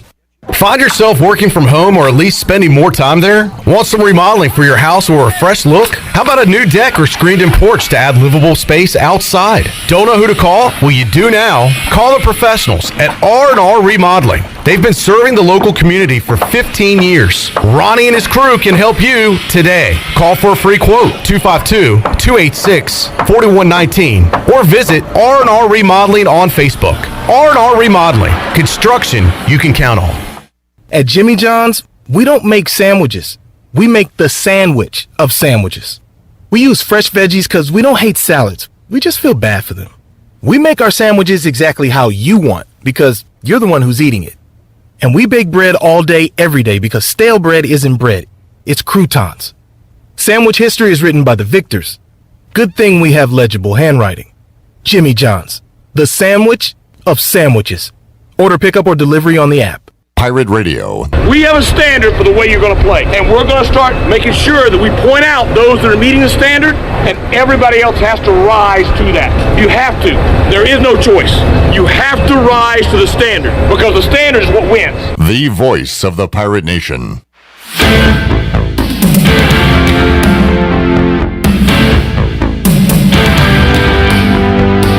You're listening to Hour of Pirate Radio Live. This hour of PRL is brought to you by Select Bank and Trust. Banking is banking until the service is not the same. Wouldn't you like to deal with a bank that is responsive to your needs, can make local decisions, and cares about you, the customer? Try Select Bank and Trust. Bank local. Bank select. SelectBank.com. Now, back to the show. Welcome back. Villa Verde on 10th Street and Villa Verde Dos by the hospital are open for you, serving unique and healthy dishes from the Dominican Republic. Order online at myvillaverde.com or the Villa Verde app. Order a family meal that feeds 6 to 7 people, and they'll have it ready for curbside pickup today. Whether it's dine-in or take-out, Villa Verde is a platform for good. Now let's head back in to Pirate Radio Live. Here's your host, Clip Rock. Alrighty, thank you, Shirley Rhodes. We got a big hour 3 coming up in a little bit with Troy D and David Glenn. They'll be here in the Pirate Radio studios. Looking forward to that. At 6 o'clock, we will have our first airing on our airwaves of the Pirate Radio podcast, presented by White Claw Hard Seltzer, Troy D, and ECU Chancellor Philip Rogers. You can hear that coming up at 6 o'clock. It's available for download now where you get your podcast, and also on YouTube, Pirate Radio TV. So check that out. Tony Dunn is here now. Got some NFL news and notes to discuss, and just to reset my Ryan Fitzpatrick tape, because during the break, Tony Dunn said, "You like Fitzpatrick. What's going on?" You're not wrong, Tony. He is one of the more fun, easy to root for, entertaining quarterbacks in the NFL. If this was pre-2019, during the Cousins years, during the post-RG3 years, during the pre-RG3 years when we had John Beck and Rex Grossman, I would love Fitzpatrick on the team because he's fun. It would make games entertaining. Now that we have this defense that's ready to go on a playoff run, we don't need fun. We don't need entertaining. What did you want? That is a great question, too. And for what's available, I don't know. See, that's how I feel. That is a great question. This is how I feel when the offensive linemen the Panthers get. Is that, like, am I going to be happy we got bums? No, but I got to be happy we're at least trying to do something for our offensive line. I agree, and that is a great point, and it frustrates me at times when I make a list of something and somebody's like, "That list sucks." Okay, well, what do you want to put in? Make your own list. Right, what do you add to it? You got to bring something. So to answer your question, I don't know as of right now what's available. I wanted Matt Stafford. That's what I wanted. Right, yeah. And that didn't happen. It was expensive. Right. He was very expensive. You could have traded. Would you trade Chase Young for? I've already gone for Watson. Yeah. Yes. The answer is yes. The answer is, like, there should be no hesitation. I just feel like that would bring bad karma that we finally got this awesome guy and we ship him off. I don't for an awesome guy. Nah, I don't want to do it. Okay. Could you imagine having the best of both worlds, though? Fitzpatrick bringing that energy, bringing that fun, and also going on like a crazy run. Yeah, Chandler, it's going to be great week 1 when we win 42-20. No, I'm saying, and then like the whole week year. 2, he's going to throw 5 picks. It's all right. It can't happen the whole year. And then the hero will step in. Heineke the hero! Heineke! The problem is we have 3 backup quarterbacks right now. All right. I think they should do it like baseball, Tony, and have a starter, a middle reliever, and a closer, and just bring in different guys. That's awesome. And maybe Fitzpatrick should be the starter or the closer. I can see him being a closer. He's the closer. Go Heineke, Allen, Fitzpatrick. All right, so here, you said he never won a playoff game. He's never been to the playoffs. Never been to the playoffs. How about our good friend who has just retired, Phillip Rivers? Mm-hmm.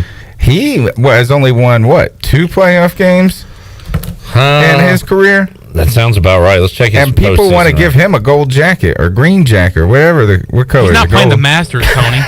Gold.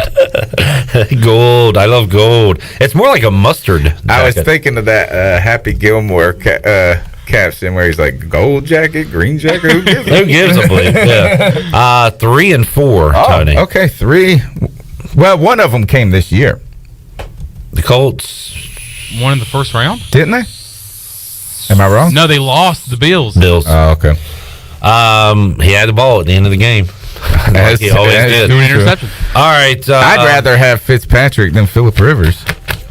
I could see the Washington football team having currently? Definitely currently, and probably for the last 7 years. Wow. Oh, maybe so. I know. People I are could gonna see the kill me Washington for that. football team having a back and forth roller coaster year. You slip into the playoffs like you did last year, and Ryan Fitzpatrick, the fun is there, the excitement, the entertainment, and the run is going to happen. Was it the year that he threw those picks at the end with the opportunity to get in the playoffs? Was that the year that was that against the Jags? And then the Jags went to. That was the year the Jags made the.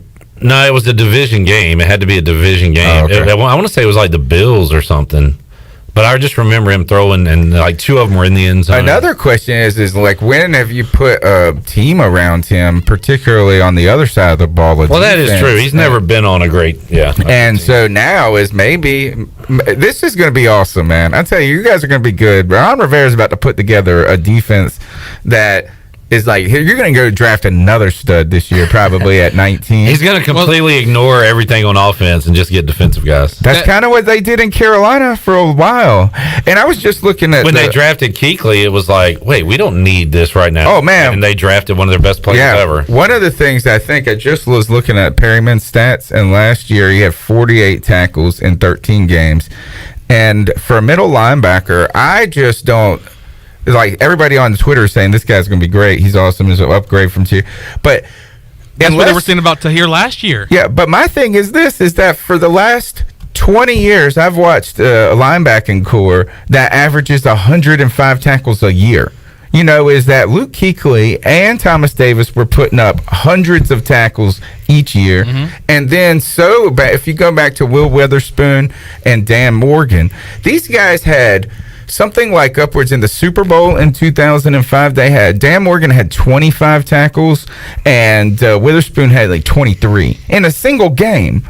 You know, and so when I see 48 tackles, I'm going, no Luke Kuechly. Going back to the Washington football team talk a while ago, that brings up a good point, though, because you have a defense that's going to give Ryan Fitzpatrick's going to have a lot of opportunities to make something happen or throw interceptions, because you have a defense that's going to give him the ball. That's my issue with it. But if they don't have to be playing from behind, maybe he can be more of conservative in a certain way, where he doesn't feel like I got to go put up 24 points in the next. It does always feel like when you watch Fitzpatrick highlights, they're down by 10, and he is a perfect fantasy football quarterback because he's always on a cruddy team, and they always have to throw 50 times a game. Yeah, let's bounce around the NFC South real quick. So, Tony, the Bucks are the defending champions, and they're practically going to have the same team back, right? I've heard Leonard Fournette is talking with some other teams, and I heard that the Patriots are interested in him. But yes, I think a lot of the guys are coming back, particularly Godwin. Shaquille Barrett, that's the one to focus on. Is he going to be a Buccaneer going forward? And they were able to re-sign their linebacker, and his name escapes me for the moment. Not Devin White, the other one, which is not Levante David. Was it not? Yes, Levante. They extended him to a 2-year deal a couple of weeks ago. So, yeah, they are keeping a lot of parts on that defense together right now. I did not think Levante David would be able to return because of the money, but he clearly wants to play on this team. Took, I think, a 2-year deal or something. So it's respectable, but he could have gotten more. Shaq Barrett is the one to watch. This just trips me out. This is 1 minute ago, the official Eagles account. It looks like a child made a birthday card for their mom on Photoshop. That's pretty good. If I could do that. Thank you, Carson Wentz. That's all it says. You know what? That's more than the Panthers gave Cam. Okay, fair enough. Looking around the South, the Saints, Drew Brees finally retires. We finally figured out why he was waiting to retire, so he could do it on the 15th anniversary of when he signed with New Orleans. It's crazy. I also just inked a 15-year, $285 million deal with the Carolina Panthers. It's all completely voidable. And it has been voided. Did they void it? It's voided. No, did you? Because that's the new deal for Taysom Hill is a big money. It's like it's a $140 million contract, but he can be cut at any point and get no dollars. That's a little scary. That is true. What if you get hurt? Yeah, right. Or he goes in and wins the starting job, and they got to pay him like $200 million. Who is our starter week 1? Who's our quarterback? I'm going to go with Jameis. I agree. And put Who's our quarterback? And the Falcons, as far as I know, they haven't done anything. Well, I remember the talks being they're sitting at 3. I saw, and I have not paid attention to any mock drafts in like the past month and a half, but I remember early in the mock draft talk that they were sitting at 3 and they're set on Zach Wilson. But as of right now, I know Matt Ryan's pretty much the guy in Atlanta. So they're going to make their splash in the draft rather than free agency. If they do draft a quarterback, do they just keep Ryan on the team for another year and groom the new QB? I think you got to. That's what Patrick Mahomes did behind Alex Smith.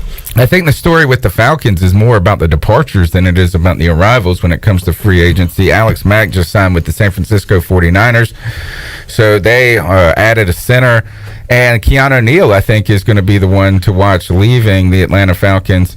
That would be he's a fun player. He's a good player. I think he struggled with injury the year, was it last year? I think he tore the his year ACL. before. Yeah. So we'll see where he goes.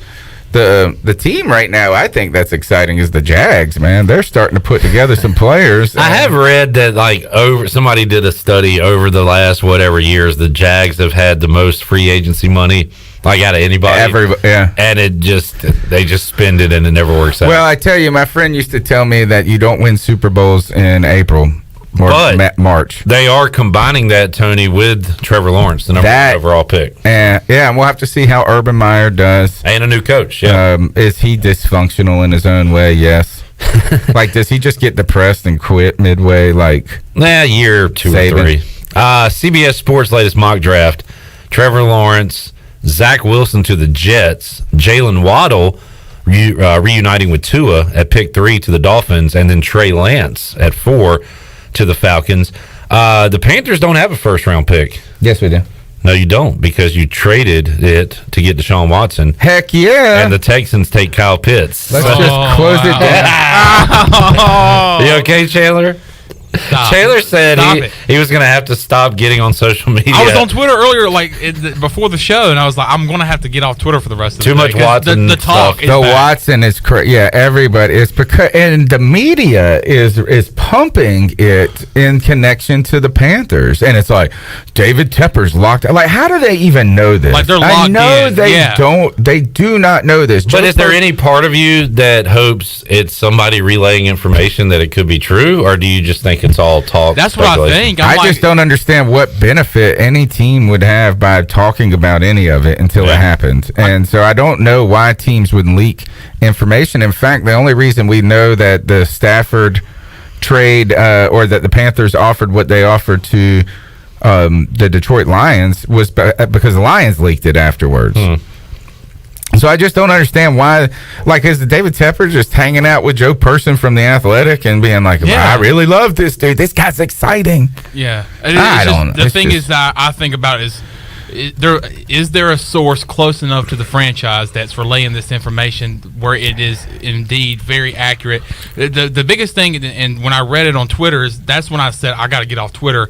A guy for the Houston Chronicle, I think, who has been saying that Deshaun Watson will stay in Houston, has finally switched his script. Yeah, McClain. And said that he will be traded. That it's looking like the trend is going in the direction that he will be traded. That's when I was like, I got to get off Twitter. Today he tweeted that the Houston Texans have not said since January that they won't trade him. Yeah. So now he's using the old, what haven't they said? Yes. It's since they haven't said it, they must have said it in their brain. Tony has yet to come out and condemn terrorism today on the show. Just point that out. I could be a terrorist. You could be. You have not condemned it. I'm just saying.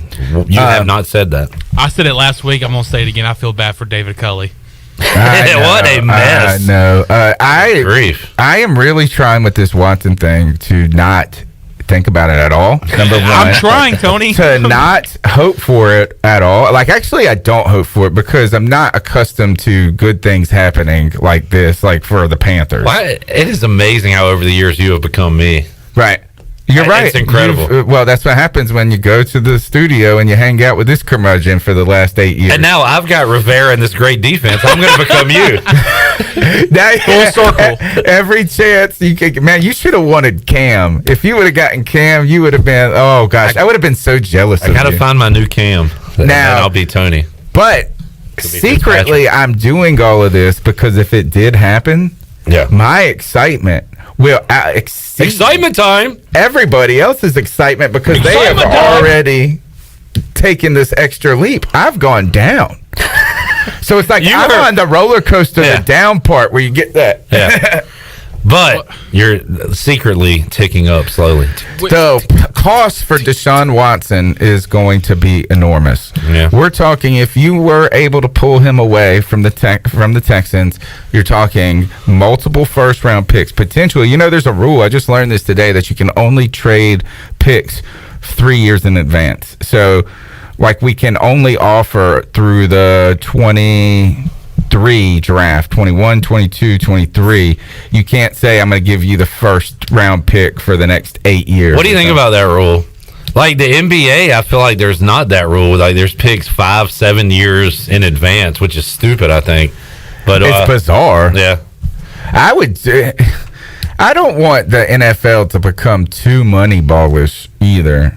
The salary cap, I feel like, has helped that. But if you start, I feel like the teams that are at the bottom or have been at the bottom, the ones that we're talking about today, actually, you're talking about the Browns, you're talking about the Dolphins, and you're talking about the Jags a lot. And then now the Jets, they have been pulling off these tanks for the last the Browns years. are not currently down, though.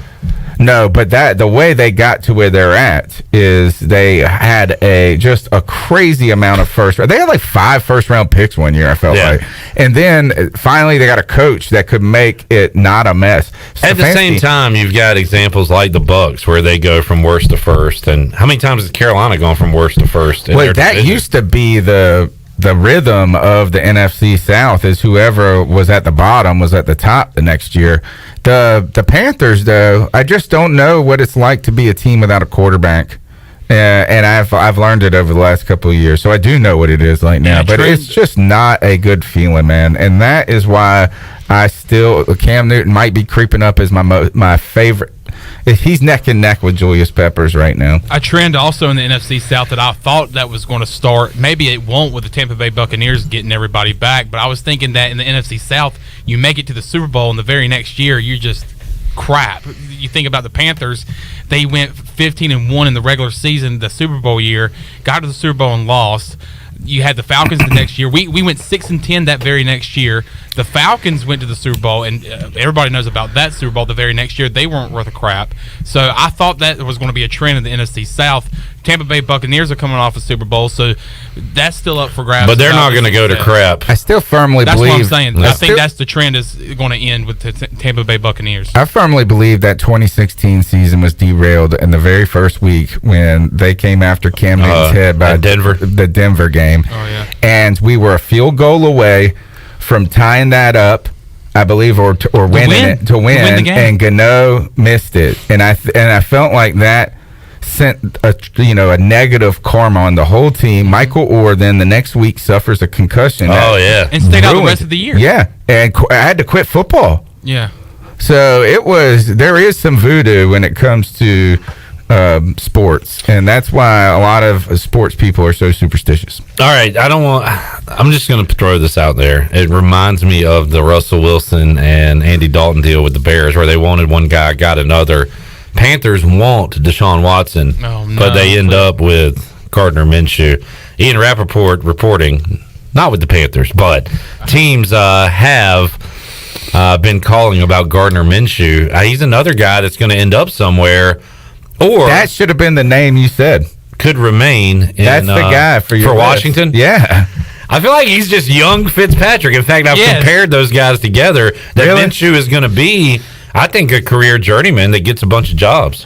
I like him. He's easy. Again, I guess you are. Maybe he is that's a great comparison because we like to root for him. He's fun, easy to root for. Personality. Yeah. Fitzpatrick has a personality, liked by the guys, kind of thing. Can fit in anywhere. They both are known for their facial hair. I tell you this though, is that if we get Gardner Minshew right now, I will be happy that we don't got to worry about Teddy. But I will not be excited either. I know. At least he'll be fun. Tony will be in here with the headband and the mustache. Yes. I've already tried the mustache. I can't do it. Really? Yeah, you did it. Yeah. What do you mean you can't do it? It was awful. Like it looked like my son has a better mustache and he's 13. All right, give me back my son. Let's take a time out. We'll come back. Have more with Tony Dunn, CarolinaCatChronicles.com.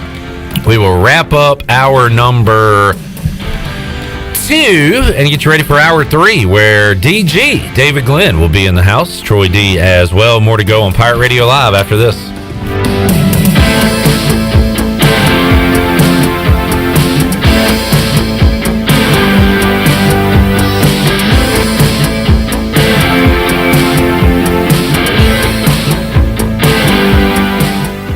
North Carolina State Parks is proud to announce that they have partnered with the Hometown Strong program. Our visitor centers are now equipped with public Wi-Fi to help kids with school. Remote learning has become a critical public health measure in maintaining social distance and continuing to educate our young people. Take advantage of Wi-Fi and a hike at Goose Creek State Park or a day trip to the beach and access remote learning at Fort Macon State Park. For more information, visit hometownstrong.nc.gov.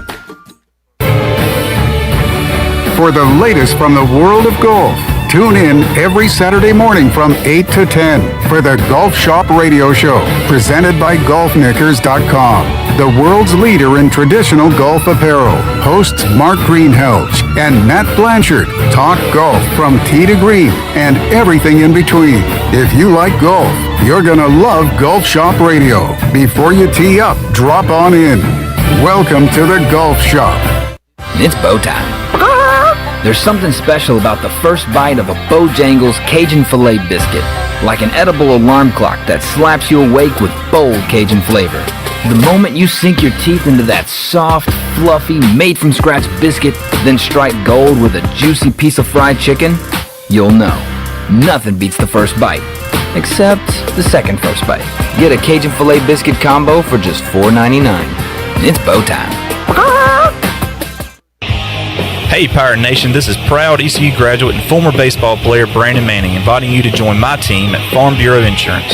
Right now is a good time to review your coverage with a local trusted agent like me.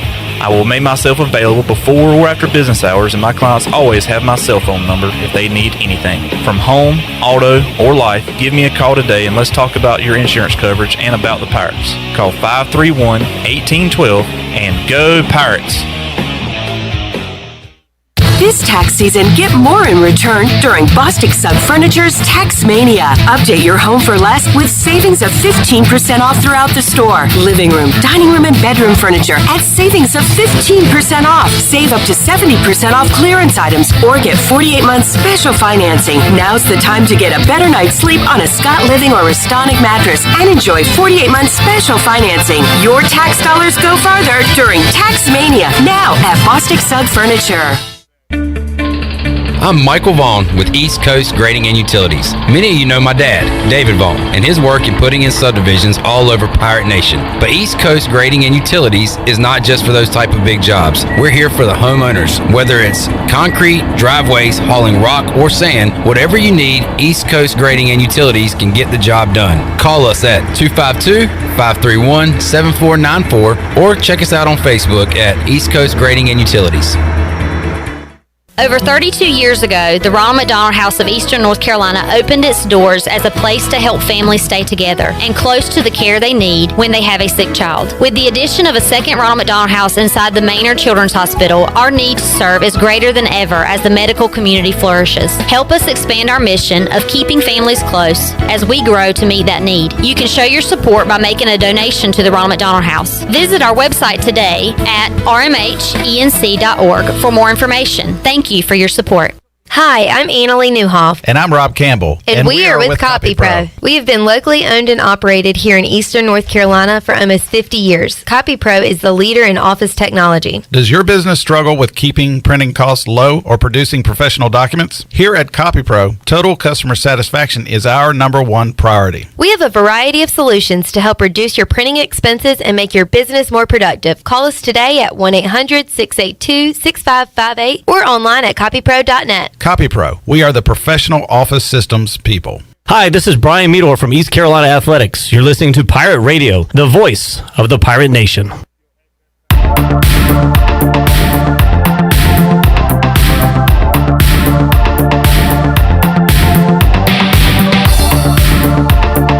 You're listening to Hour 2 of Pirate Radio Live. This hour of PRL is brought to you by Select Bank and Trust. Banking is banking until the service is not the same.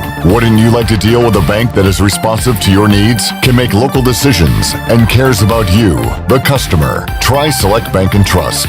Bank local. Bank select. SelectBank.com. Now, back to the show. Welcome back. Town Insurance is your premier independent insurance agency. For maximizing opportunities to minimizing risk, Town's insurance advisors offer expert professional advice to clients of all sizes. For personal or business insurance questions, call 756-8300 today. Now let's head back into Pirate Radio Live. Here's your host, Clip Brock. All right, thank you, Shirley Rhodes, Chandler Honeycutt, producing as well, and chiming in on the Panther Talk this hour. Tony Dunn joining us. No show Friday, Tony's normal day, so he joined us today. We'll have wall-to-wall coverage of the NCAA tournament coming up on Friday. We'll move Free Beer Friday to Free Beer Thursday coming up on the show tomorrow. Bryce Williams will be here filling out his bracket, which is going to be an adventure in itself. And, well, I see Tony has only filled out 3 lines so far, and they've all been Gonzaga, Gonzaga, Gonzaga. Make it a 4th line. He's got Gonzaga in the Final Four. Is he ready to go one more line with Gonzaga? I don't know yet. I got to look at where the other teams are in this sucker. So Tony likes the Zags in the Final Four, in the championship. In the Final Four, I should say. I think a lot of people have Zags going far and probably probably going all the way. Tony's next pick in the not moi. This is how much Tony knows about basketball. He knows Gonzaga's the best team, and he's got St. Bonaventure winning their first game. Nice, so he's jumping on my bandwagon here. Are you with them? Until the Elite Eight, baby. Yeah, really? But don't don't get mad at me if they lose. Is all I'm saying.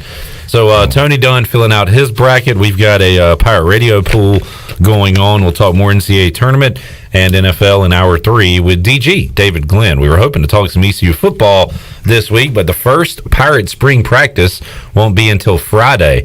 Bad weather yesterday, bad weather coming tomorrow, so they will be practicing on Friday. We'll have the audio and video for you on our social media sites coming up Friday evening.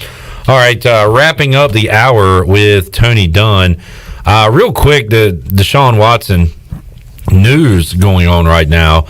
Here's the story from ESPN.com. A massage therapist in Houston has filed a civil lawsuit against Deshaun Watson, alleging inappropriate conduct in her home in March of 2020. Deshaun says that it is a baseless 6-figure settlement demand. He says, I've never treated any women with anything other than the utmost respect, end quote. Are we really even caring about this? Because if I can remind everybody, is Antonio Brown's story about what happened with him, and he still gets to play. Brett Favre was sending pictures. Brett Favre. This, unless there is some sort of video of him doing something and her refusing, this can't go anywhere. And he says it's a money. He says a money grab. Or this is all set up by the Panthers. Now, how would this help the Panthers? Because we're trying to slander his name to get the price down. We'll give you a 3rd rounder for this a-hole. Yeah. Yeah. Well, and we've instituted precautions because of our last owner against this. So it's a good place to rehabilitate. I was going to say, Jerry Richardson's trying to trade for him right now. This is his kind of guy. He shows up to Bank of America Stadium like, hey, you still trying to get Deshaun Watson? Hey, Deshaun, don't forget about Jeans Friday coming up. So there's your, that's in the news currently. Names that I'm interested in are Kenny Galladay. Where will he land? I think that's just gonna be a uber fun one. talented, but didn't get on the field last year. Now, Tony, this is the second time I've seen Curtis Samuel linked to Washington. I like how now the NFL and the players are turning into high school recruits, and they're putting their Final Four lists down. So, like, what if Curtis Samuel came on Twitter with the hat? The hats. They picked the hat. That would be awesome. Somebody's going to do that soon. But apparently, we've already got jersey suits. I mentioned it before. I think Deshaun Watson had named 3 teams potentially to land for him. I think it was the Miami, us. I want to say New York, Jets. And I was like, I was like, this sounds like a lot of like a recruiting type of deal. You know, you bring down your final 3 teams, you sit at a table, and you have the hats, and you choose the hat. That would be pretty cool. And the agents are the ones coming out with these lists. And Curtis Samuel had 4 teams listed. Washington was up there along with the Jaguars. Was Tennessee up there? I don't think so. Was it Jags, Dolphins, Jets, something like that? It was. I can't remember the other team, but I don't know. What do you think about that fit, Tony? If he were to come, we need a receiver in the worst way. I can tell you. I tell you one thing is that you got a quarterback that's not hesitant to throw it downfield to him. Yeah. So and he really took a large step forward last year as a receiver. Very productive on third downs. And even though, one thing about Curtis Samuel is that he's had very limited opportunity in Carolina. They just did not force feed him into the lineup for a long time. He had a very high production per touch ratio. Right. And so he has, and now he's starting to get the volume to come with it, and it's not plateaued by any means. So now, how much do you factor in a contract year that he did what he did? Or was it more about the new coaching staff, new offense? Because you see those guys break out in a contract year. I know, but like what? Yeah, isn't every year a contract year until you get your contract? Sure. So is that I understand that in some cases for like older players or where they're trying to get a second contract. But Curtis Samuel, I feel like, has had to try to prove himself every year. The entire time. So is that? But you do have to wonder what happens after guys get paid. And he does seem like he works really hard, that he's been very confident, and that he believes that he can be a player in the NFL. Stephen Weatherly, who we signed last year to come in from... He's already gone. Yeah, he's gone, but he admitted that he got too complacent because he was happy with the money. Mm-hmm. He got $12 million, and that he could have pushed himself harder. So you really have to... It's kind of evaluating people... when they have the money is where they're going to be like, rather than when they don't. So, but I think Curtis Samuel, man, is you just got to put him with a guy that can get the ball downfield, and it will be exciting.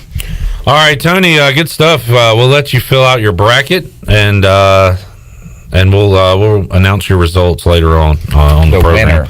The winner. All right, thanks for hanging out. C3 Podcast next Tuesday, and we'll be doing free agent videos and stuff like that as news comes in. And cool. So we had a video up from Monday night on Pat F Line. Last night we brought in a Cowboys guy to talk about Cam Irving. It was I tell you this, Cowboys people are hard to talk to. Hey, I know that firsthand. They are hard to talk to. All right, let's take a break. We'll come back. Hour 3 of Pirate Radio Live, going to be a fun one with David Glenn joining us inside the Pirate Radio studios. Troy D will be here as well. A lot more to go on Pirate Radio Live. We're back with you after this.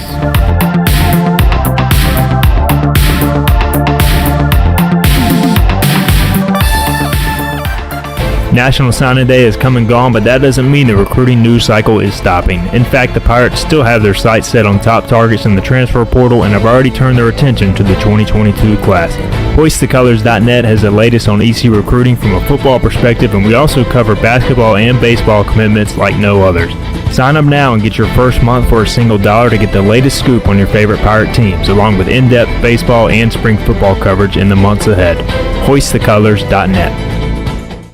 White Claw Hard Seltzer. A wave of refreshment. Crafted using our unique Brew Pure process. Made pure. Nothing tastes like White Claw Hard Seltzer. White Claw Hard Seltzer. Available in 5 fruit flavors, 2 grams of carbs, gluten-free, and 100 calories. Find it at whiteclaw.com. White Claw Hard Seltzer. Nothing tastes quite like it. Proudly distributed by Coastal Beverage. Please drink responsibly.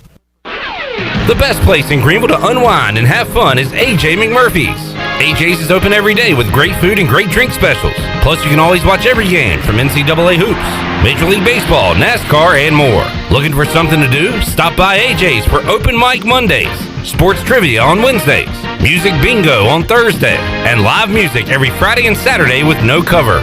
AJ McMurphy's, Turnberry Square at Bell's Fork, and on Facebook, Instagram, and Snapchat.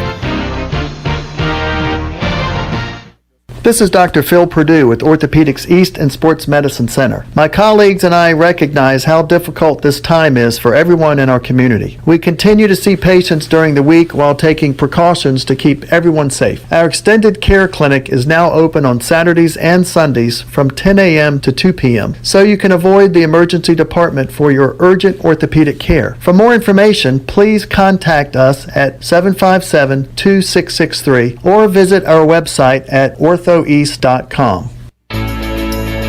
Every team knows that the two-point play can be a winning move. That's why I'm here. State Farm agent Timothy Sawyer and my team are here to help you go for 2 by combining your home and auto insurance. It's a great call that saves you time and money. So go for the win and score some savings by combining your home and auto. It's just another way we're here to help life go right. Call me, Timothy Sawyer, at 493-0002 today. Did you know you can help prevent natural gas emergencies? Whether you're planting a tree, putting up a fence, landscaping, or starting an excavation project, Greenville Utilities strongly encourages you to follow the law and call NC 811. Even minor contact with the natural gas pipeline could cause a natural gas emergency. Before digging or excavation of any kind, North Carolina law requires you call NC 811. Please call at least 3 full working days in advance so all utility lines can be professionally marked prior to digging. Stay safe, avoid damages, and call 811 before you dig. The best place for delicious food and great prices is Familia. Familia has something for everyone, like New York-style pizza, lasagna, chicken, veal, or eggplant parmesan, homemade meatballs, plus a variety of seafood selections and favorites, like the steak burger and southern pork chop. If you need food to go, Familia's drive-thru window is open and ready for all takeout orders. Familia, Fire Tower Road near Pitt Community College, and FamiliaNC.com. In studio today with Messi, also known as Isaac Callis to his friends and family. Why F3?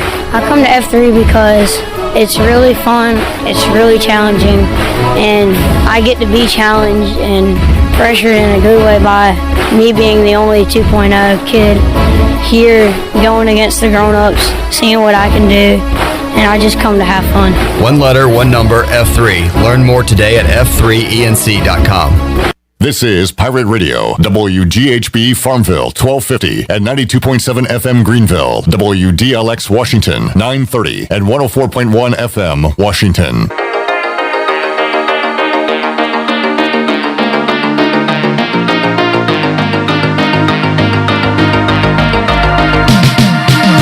You're listening to Hour 3 of Pirate Radio Live. This hour of PRL is brought to you by Bud Light, reminding Pirate fans to stay in the game and drink responsibly. Bud Light, the official beer of the ECU Pirates, and proudly distributed by Carolina Eagle Distributing since 1989. Now, back to the show. Welcome back. Live well, move more, and hurt less with Kinetic Physical Therapy. If you're recovering from an injury, getting back into sports, dealing with everyday pain or fatigue, then Kinetic Physical Therapy can help you get back on track and live well. Kinetic has nationally certified therapists for physical, occupational, speech, and massage therapy, all in a state-of-the-art facility on Arlington Boulevard in Greenville. Visit kineticptgreenville.com for more information. Now let's head back in to Pirate Radio Live. Here's your host, Clip Rock. Alrighty, welcome back to the program. Thank you, Shirley Rhodes, Chandler Honeycutt here as well. Tony Dunn, our past guest, just filled out his bracket. He is in. We're getting ready for March Madness here at Pirate Radio. Troy D here in hour number 3, and a special guest joining us as well, Troy D. Yeah, good to see DG here on a gloomy day here in the greater Greenville area. You know, kind of cooler temperatures, overcast skies, terrible decisions by the Bears. It's just an awful day today, but glad you could be here to lift our spirits, DG. Hey, it's great to see you all again. I'm down here visiting my ECU son, Anthony. Hard to believe he's a senior, but I know where y'all live by now. I can practically set my GPS to it. So yeah, I know. It's good to be back in studio. You're getting ready to be a regular with us, no longer a guest. And you're we don't love pop-in visits, David, but you're welcome to pop in anytime. Thank you. You don't have to be invited. I usually do say something ahead of time, just so I don't surprise y'all. But I was even able to listen earlier, so it's great to hear y'all. It's a fancy shirt you got on. When I'm not joining you, it's good to listen to you. Yeah. What you wearing? This is you've known me long enough. Even back in my attorney days, I hated wearing suits and ties. Yeah. So I'm a kind of a Tommy Bahama style beachwear dude, yeah, which is hard to find in the colder months. Yeah. So my wife bought me a Tommy Bahama style, thicker, warmer shirt. Yeah, I kind of like it. So yeah, it's a little unconventional. Looks good. It's hard to pull off, but I appreciate your support, Troy. Because it's like the drapes at Troy D's Beach House. Exactly.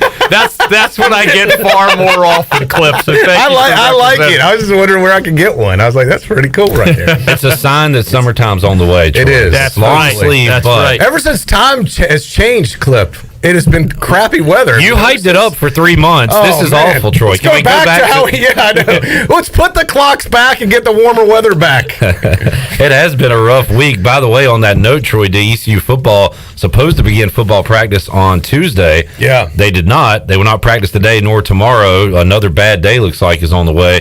But they will get underway Friday with their first spring practice of 2021. Yeah, I've said it before. Too bad we don't have an indoor practice facility, but at least we have the tower. Too bad they can't practice in there. They should have built the tower as the indoor practice facility. Is there a room they can do walkthroughs in the tower? One of the loge boxes, perhaps? We're going to split the team up into 70 different loge boxes. Hey, speaking of practice, have you all talked about who's not practicing heading into the NCAA tournament? As far as the Virginia Cavaliers? Yes, would that be, those types Kansas? of stories. Yeah. I mean, think about this. You're heading into the Taj Mahal of your sport.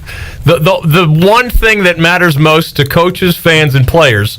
And in Virginia's case, they played at the ACC tournament last Thursday. Their next practice will not be until tomorrow. So, and you know how coaches are about practice. Yeah. Holy cow! I heard Coach Mack on earlier today. Get him talking about how he thinks his team might look after they don't get their practice together for 7 days. And then I saw Georgia Tech's got someone in their traveling party that has COVID. So I don't think it was a player, but then that's why I'm waiting to fill out my bracket, because I'm waiting to see, is a team going to be disqualified to play? Because if I put my bracket in too early and then that happens, well, I don't want to take Georgia Tech. If Georgia Tech doesn't play, I'm going to wait till the last minute. You got to read the fine print on whatever bracket contest you're entering, right? That's right. Those rules once you put it in, we're not changing it. The clock's ticking, Troy D. Have you done yours yet, Cliff? I'm in, yeah. All right. Got it right here, actually. Just so you know, just to remind you, Troy, it is 5 o'clock tomorrow afternoon. It has to be sitting right up here. You'll have it by 4:30. Shirley's laying down the law. No. Knowing Troy, it'll be 4:59:59 when he puts it up there. I'll be sending you a digital picture of it. Here it is. No digital pictures this year. None. So we're beyond the replacement team point. We correct, are. David? We are. Just qualification. You got it. So it would be like a bye if the other team can't field a team. Do you think that will happen this year? I'd have to say the odds are better than 50-50. Yeah, I think it's going to. I think it's somewhere along the line it's going to happen. Man. And the heartbreak, that what if it's a 1 seed against the 16? The 16 advances. Oh, I mean, gosh. Yeah, it could be wild. Charlie, let's get our first break in. We got a lot of talking to do, so let's get some good break management going today, Troy. That's good. We'll take a timeout. We got a giveaway coming up later on in the hour as well. We'll open up the booty bag, $40 to Familia. And Clip, right when I think the Bears can't do anything dumber than they've already done, they totally redeem themselves. They totally redeem themselves and outdo themselves again and go even dumber. So it was about 2 weeks ago. Troy all but had his new quarterback on the roster. It was and if I was the general manager, we'd be rolling. The idiots up in Chicago can't get it done. We should have worn Dumb and Dumber suits today just to symbolize. Well, that's what they should with their GM and coach. They should be Dumb and Dumber. That's a great meme we should make. I was not happy with what Washington did, but with Washington, Philly fan here, and Chicago Bears fan, I might have the best QB at the table right now. Dare I say it? We should have kept Mitch. The hell are they doing? I can't even argue with you, Cliff. Yeah. I can't.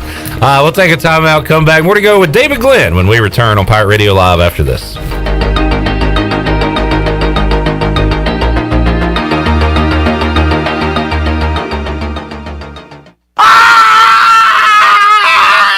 What the heck was that? That was Chuck again from Naughty Dog. He loves to run around town screaming when there's a new beer release. This week he's super excited because St. Patrick's Day is on Wednesday, and Naughty Dog is releasing their new Irish Eyes Dry Stout and the Hell Camp Irish Red Ale. Plus on St. Patrick's Day there'll be Uncle Fred's Food Truck, ice cold green beer, and plenty of indoor and outdoor space for everyone to celebrate. Go to Naughty Dog Brewing Company on Main Street in downtown Winterville, and be sure to follow Naughty Dog on Facebook and Instagram. On Jersey Mike's Day of Giving, we're giving all our sales to charities. Order a sub on Wednesday, March 31st to support a great cause and get free delivery with our app. Jersey Mike's. Be a sub above. If you can make a difference, you should. At Jersey Mike's, it's this simple philosophy that spurs us to celebrate our month of giving. This March, enjoy a sub and donate to a great local cause. Jersey Mike's. Be a sub above. Hey Pirate fans, it's time to get your yard done right with the new John Deere mower from Quality Equipment. Our premium lawn care lineup is what every homeowner needs this spring. A John Deere will change the way you mow with easy-to-use attachments, effortless steering, and intuitive controls. Right now, save up to $700 on X300, X500, and X700 series mowers. Learn more at QualityEquip.com and get quality done right. Offer ends 3/1/21. Some restrictions apply. See dealer for details. They say nothing in life is free. Well, we're here to tell you they're wrong. Because when you switch to US Cellular, you can get the Samsung Galaxy S21 5G for free with no hidden requirements. That's right, the Samsung Galaxy S21 5G has launched and you can get it for free with no hidden requirements. US Cellular. Terms and conditions apply. See store or uscellular.com for details. Does the idea of going to your local U.S. Cellular store make you feel a bit uncomfortable? Tired of the hassle of waiting and wearing a mask? Let Toby Williams and his outside sales team take away that worry. They will come right to your home or office and drop your phone off on the porch or at the front desk for you. Saving you time and worry is what the team at Cellular Warehouse is all about. Call Toby today at 252-799-7051 and let them help you with all of your wireless needs. Cellular Warehouse, your local U.S. Cellular authorized agent. Hi, I'm Annalie Newhoff. And I'm Rob Campbell. And we are with CopyPro. We have been locally owned and operated here in Eastern North Carolina for almost 50 years. CopyPro is the leader in office technology. Does your business struggle with keeping printing costs low or producing professional documents? Here at CopyPro, total customer satisfaction is our #1 priority. We have a variety of solutions to help reduce your printing expenses and make your business more productive. Call us today at 1-800-682-6558 or online at copypro.net. CopyPro, we are the professional office systems people.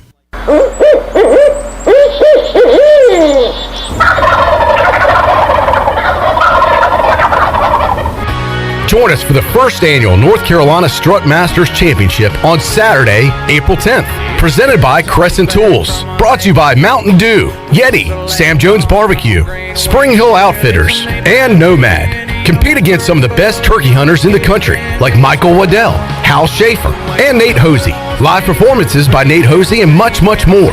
Registration now open for two-man teams at ncstrutmasters.com. Teams with the top scoring birds will win big cash prizes, up to $15,000. The tournament is open to residents and non-residents that have access to hunt properties in North Carolina. Deadline to register is March 31st. Weigh-in is at R.A. Woods Farms, 39 Vanderford Thomas Road in Farmville, North Carolina. We'll see you there. Hi, this is Phil Steele of Phil Steele's College Football Preview Magazine, and you're listening to Pirate Radio, the voice of Pirate Nation.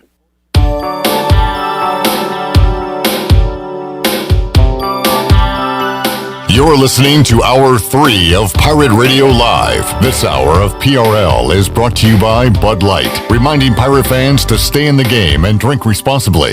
Bud Light, the official beer of the ECU Pirates, and proudly distributed by Carolina Eagle Distributing since 1989. Now, back to the show. Welcome back. Keep your vehicle clean with the Pirates Cove Car Wash Fast Pass. The Fast Pass allows you to have unlimited car washes every month at every location. Pirates Cove Car Wash has locations in Greenville on 10th Street, Fire Tower Road, and Memorial Drive. Pirates Cove Car Wash, the ultimate car wash experience and the official car wash of ECU Athletics. Now let's head back into Pirate Radio Live. Here's your host, Clip Brock. Alrighty, Hour 3 of Pirate Radio Live. Clip Brock here, Troy D here, and David Glenn joining us in the Pirate Radio studios on this Thursday. Troy, real quick, let's hit a Bud Light ECU report. The ECU report brought to you by Bud Light, who reminds Pirate fans to always stay in the game, drink responsibly. Bud Light, the official beer of the ECU Pirates, proudly distributed by Carolina Eagle Distributing since 1989. Pirates back on the diamond coming up later on at UNCW. And Nate Nabholt's going to get the start for ECU tonight. Could be a staff day on a midweek game for ECU baseball, who is top 10 now in the country. Troy D looking good, playing one of their old rivals coming up tonight. Number 9 in the nation, and Cliff's got these guys doing really well early on, and hopefully they can keep on winning and move up, maybe crack the top 5 in another week or so if they can keep this thing rolling. Keep the winning going. Football note, we will have video for you, post-practice video coming up Friday evening, as we'll have that after the first ECU spring practice on Friday, another practice on Saturday. So stay tuned to Pirate Radio social media over the weekend. We'll have a lot of interviews, practice videos up. Yeah, absolutely. On all our platforms, and we appreciate our team out there working hard, and which isn't right now the best of conditions, unfortunately, and affecting East Carolina getting started, as we mentioned earlier, with spring football. And DG, I don't see East Carolina on my bracket, so basketball season, unfortunately, has come to an end. Well, you know what? I'm glad to hear y'all talking about college baseball, because whereas our state, which, remember, in some years, our state has had 6 NCAA tournament participants. We have 3 this year with Carolina and UNC Greensboro and App State. So yeah, the old Blue Bloods. So it's a down year for the ACC, a down year for the state of North Carolina as a whole in college basketball. But in college baseball, it's the Pirates, it's the Tar Heels, it's the Wolfpack, and Duke's pretty good, and others. And it's not like the Tar Heels are going into the NCAA tournament this year as world beaters. No. Either. So, I mean, kind of lucky to be where they're at right now. How about this? Since they started seeding the NCAA tournament field, which was in the late 1970s, there's only been 1 year that the ACC did not have a 1 seed or a 2 seed. Wow. And they've often had, of course, many 1 seeds and 2 seeds in the same season. The highest seeds, I believe, are Florida State and UVA, both on the 4 line. Yeah. I mean, that is truly rare for the ACC. It's just, what do you think's happened? They still got a bunch of teams in to do. There was depth, just no heavyweights. Like, what's been the problem this year? You know, State's not been very good. Like, they have all the money, they have all the resources, they have tradition. Why are they so bad? I think the bottom line is that great teams don't start with Hall of Fame coaches. They start with players who are not only high school All-Americans, but players who are ready to be college All-Americans. Meaning not someday they'll be college All-Americans, but just take Duke as an example, since they're missing the tournament for the first time since 1995. If you looked at last year, true freshman Vernon Carey Jr. was one of the best players in the ACC and the country. A couple years ago, Zion Williamson and R.J. Barrett were 2 of the best players in the ACC and the country. Yeah. Keep going back. Marvin Bagley 1 year and Brandon Ingram of Kinston another year. Go back to 2015, Duke 3 of their 4 best players were freshmen. Right. In Okafor and Trey Jones and Justice Winslow. Well, you can keep signing prep All-Americans, and it's not like Duke failed to do that. It's just that the ones they signed this year, not all McDonald's All-Americans are created equal. Right. It takes time to gel. Well, some Kentucky's of them aren't great right away. Right? I mean, yes. they're not in the tournament this year. They had that run of just amazing high school players coming in. Well, and if these players stayed like in the olden days, 3-4 years, I mean, imagine if Zion was with Duke for 4 years, you know? He and R.J. Barrett would be what? Juniors, am I getting that right? I mean, but think about how good they'd be right now. Oh, my God. They'd be unstoppable. Forget it. I was watching old highlights of the tournament, and it was a Maryland game. I can't remember who they were playing, but they had like Juan Dixon and Wilcox and Nichols, like all these guys that have been together. And Dave, you go back even further than that in the 90s where these teams had just these same players over and over again. And not to be the old guy in the room, but it was better. It was better basketball. It was better games. It was better rivalries back then. Think about Dean Smith in Carolina in the early 1980s. I mean, that's going back to even before when I was covering the league. I was just a little kid up in Pennsylvania enjoying, this great college basketball in the South on TV.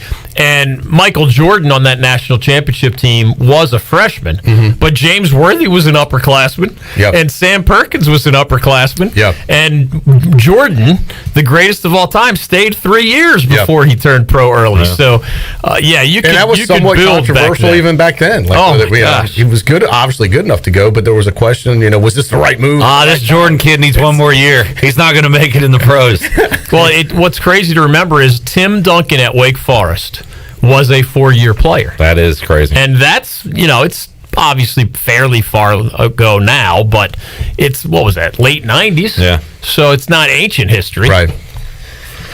So, Troy, you wanted to go ahead and get this off your chest? Yeah, let's just get out. So 2 weeks, it's kind of like going to see the doctor. 2 weeks ago, I knew you were delusional when you were ranting and raving about your new quarterback, Russell Wilson. Well, I saw a lot of reports out of Chicago that the Bears were willing to do whatever it took to sign. And I felt if you get a quarterback like Russell Wilson, who's still healthy, kind of in his prime, a proven winner, that is kind of a big missing piece for the Bears right now. Panthers fans are hoping Deshaun Watson becomes that for them. And so this is truly, Lucy pulling the football away at the last second. You've got a GM that's in desperation mode. He's been given about a year, same thing with the head football coach, Nagy, to get it done. So I figured at this point, they're going to throw whatever it takes. They don't care. They've got to win now. And you could win now with a quarterback like that. So I thought it was conceivable. I've read reports that they were willing to offer like 3 first-round picks, a third-round pick, and 2 active players. They would want a player, so you got a Khalil Mack. You've got some pieces. They were willing to trade a couple decent players, possibly Khalil Mack. I mean, it could have been a blockbuster deal for the Seahawks, but I guess they couldn't get it done. So, at that point, you got to go back to the drawing board. But what drawing board are you going back to?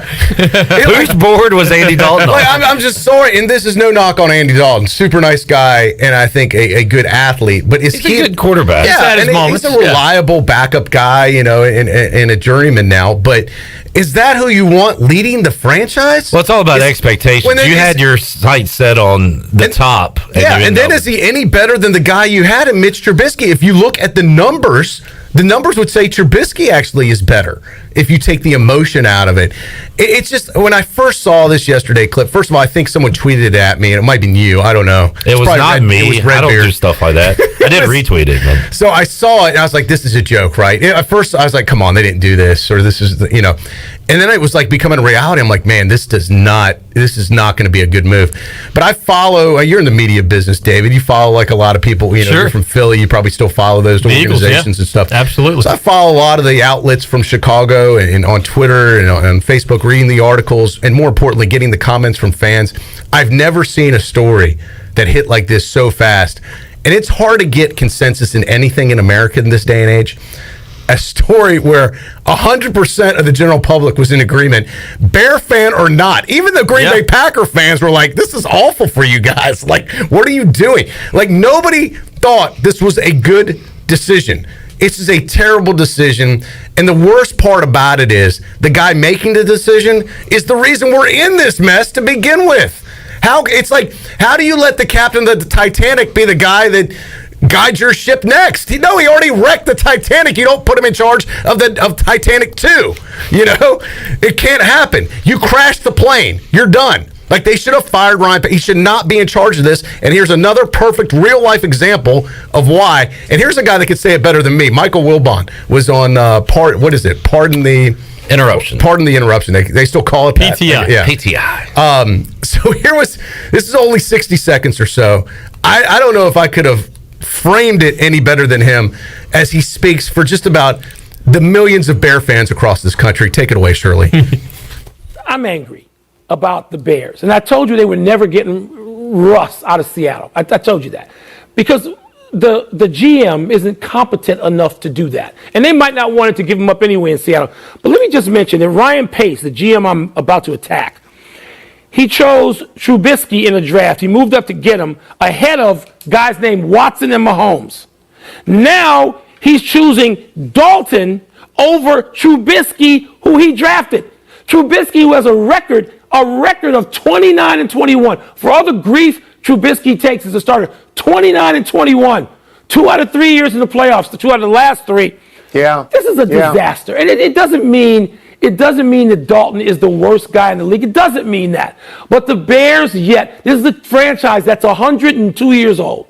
And they've had like 4 quarterbacks you'd want in the entire century plus of business. And this guy, Ryan Pace, should be fired if this is all he can do. And his coach, Matt Nagy, because he didn't want to coach Trubisky, he wanted to pine away for his days as an assistant in Kansas City where he had Mahomes as a redshirt. He should be fired because he doesn't want to coach Trubisky. These guys, I've been telling you this for 3 or 4 years. Yeah. They are a disaster. They have led to ruin the Chicago Bears. And the Bears aren't always great, but they're not this incompetent. This is awful. It's always nice when these national guys go into fan mode. And he's right, though. He's 100% accurate. And as a guy like me that's got some skin in the game, I put my money where my mouth is. I'm a Bear season ticket holder. I was really excited about someone like Russell Wilson because, David, as you know, season tickets are like a stock. They could go up in value or down in value. And I told Ellerby, man, I said, I'm renewing because they get Russell Wilson. These tickets are going to be, there's going to be a demand for these tickets. Well, guess what? Much like stocks can go up and down, now there's not so much demand. So they're hurting your bottom line. Yes, big time. I might have to dump these tickets now. It's a reminder, too, that if you go a handful of weeks thinking that you're taking the homecoming queen to the prom, and she either implied yes when you asked her to go, or she's maybe even said yes behind the scenes, and then prom night comes. And you're with Clip Rock. Your buddy's going to the prom. I'm a fun date. I'll tell you that. Here's the best comment I saw. I read hundreds of comments online, and you could imagine the what was out there. I mean, it was incredible. This was the best one that I picked. It said the Bears should be applauded for this safety measure. We're not completely out of the woods yet with this pandemic, and this will help prevent large gatherings at Soldier Field this fall. Thanks for looking out for everyone, Chicago Bears. And oh, by the way, I'm probably a little closer to Wilbon's age than you guys are. He's right about what he said with Chicago Bears quarterbacks. David, so when you think of bad quarterbacks over the years, you go to Cleveland, you go to Washington, but the Bears somehow are left out of this conversation a lot. I mean, we've had Cutler that you got to put up, who has been by far the best out of the recent put McMahon up there, but they had a great defense. So I mean, when they won the Super Bowl in the 80s, he was that very famous stable. Mike Ditka, Buddy Ryan team, it was really a lot of other things before it was Jim McMahon at quarterback that went right for those Bears. So that would be an interesting analogy, Clip. If you just lined up all the best quarterbacks in the history of every franchise, that is about as shallow a pool as you will find, at least among the franchises that have been around 100 years. Somehow Rex Grossman got him to a Super Bowl. I think that was a lot led by the defense, but it has been a laundry list. It goes to show you how hard it is to have a franchise-type quarterback. And that, Tom Brady's don't grow on trees. Man, rough, Troy D. But I have good news for you. Just saw Ian Rappaport say that teams have been calling about another quarterback in the league, and the Bears have been mentioned. And that QB is former Pirate Gardner Minshew. Why don't you add him to the island of misfit toys? I'd take him Chicago. right now. He'd fit right in with his swagger, and he's a former Pirate. He'd be fun to watch. Yes, I mean, at least it'd be entertaining. And as I said, if they can't do better than Andy Dalton, then they should just stick with Mitch Trubisky for one more year and exercise that option. And Dalton, even in his best years, was not a ticket seller. Like, he's not a very exciting guy as a person or a QB. Correct. He's a great dude. It's just they make it so hard to be a fan of the franchise. I mean, I saw a lot of people saying, why do they hate us? Why are the Chicago Bears Why does fans, your team hate the fans? Yes, why do they punish us consistently like this? By the way, as the voice of Pirate Nation, I'm sure you guys revisit this from time to time, but how would you describe how ECU fans, generally speaking, view Gardner Minshew? Because on the one hand, He definitely qualifies as a former Pirate, but it is a complicated story where he didn't strut his best stuff here, obviously. We do what we always do, David. We just blame Scotty Montgomery. This is all on him. Here's the deal. When in doubt, blame When Scott. he's doing good, David, he's our guy. He's a Pirate. If he stinks, man, that's the dude from Washington State. Yeah. No wonder he never lit it up here in Greenville. When Pirate Radio's Twitter account is back, Troy D, which is hopefully soon, you can just sit. When Minshew plays well, former Pirate does this. When he throws 3 interceptions, we won't post No, it. and listen, it was unfortunate that they mismanaged his career here. He wasn't the only quarterback that got mismanaged. Who was the other one that you could put in there? He got injured Ruffs last year and ended up going to Virginia. Oh, Kurt Benkert. Kurt Benkert. Who has also been an NFL quarterback. Correct, but that was also a Scotty Montgomery misfire there, where he was on the roster, but then he didn't want to bring him back or play him, so he left. Now I'll say this is all obviously hindsight, because at the time nobody saw Gardner Minshew doing what he was going to do at Washington State. That's fair to say. It has blown my mind, I will say, that he has been the NFL type of quarterback he was, considering what we saw here. We'll always have David Garrard. The other DG. Yes. Part of the DG family. All right, let's I tell you what, let's open up the booty bag, Shirley Rhodes. We'll come back, we'll talk some hoops, talk more with David Glenn, but right now we'll make you a winner. Booty, booty, booty, booty, booty everywhere. Booty, booty, booty, booty, booty everywhere. So a $40 gift card to Familia. Great prize on the line today. Shirley, what caller are we looking for? We're going to go with caller 12. All right, caller 12, 317-1250. Jump in now. You can be a winner. We'll have more with TD and DG after this.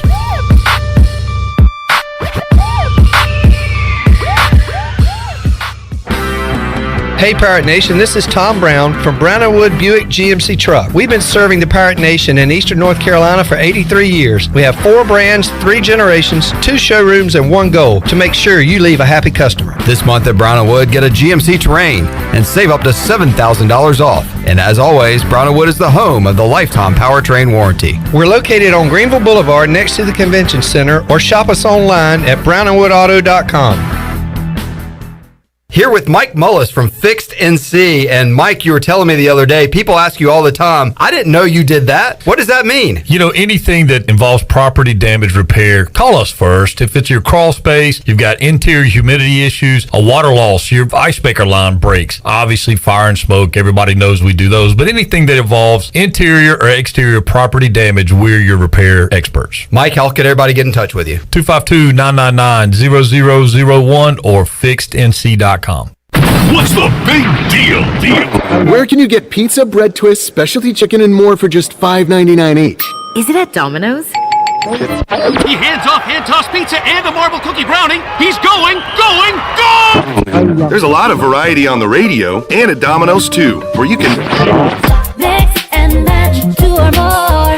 $5.99 each at Domino's. 2-item minimum. Pan pizza, bone-in wings, and bread bowls will be extra. Ask for this limited time offer. Prices, participation, delivery area, and charges may vary.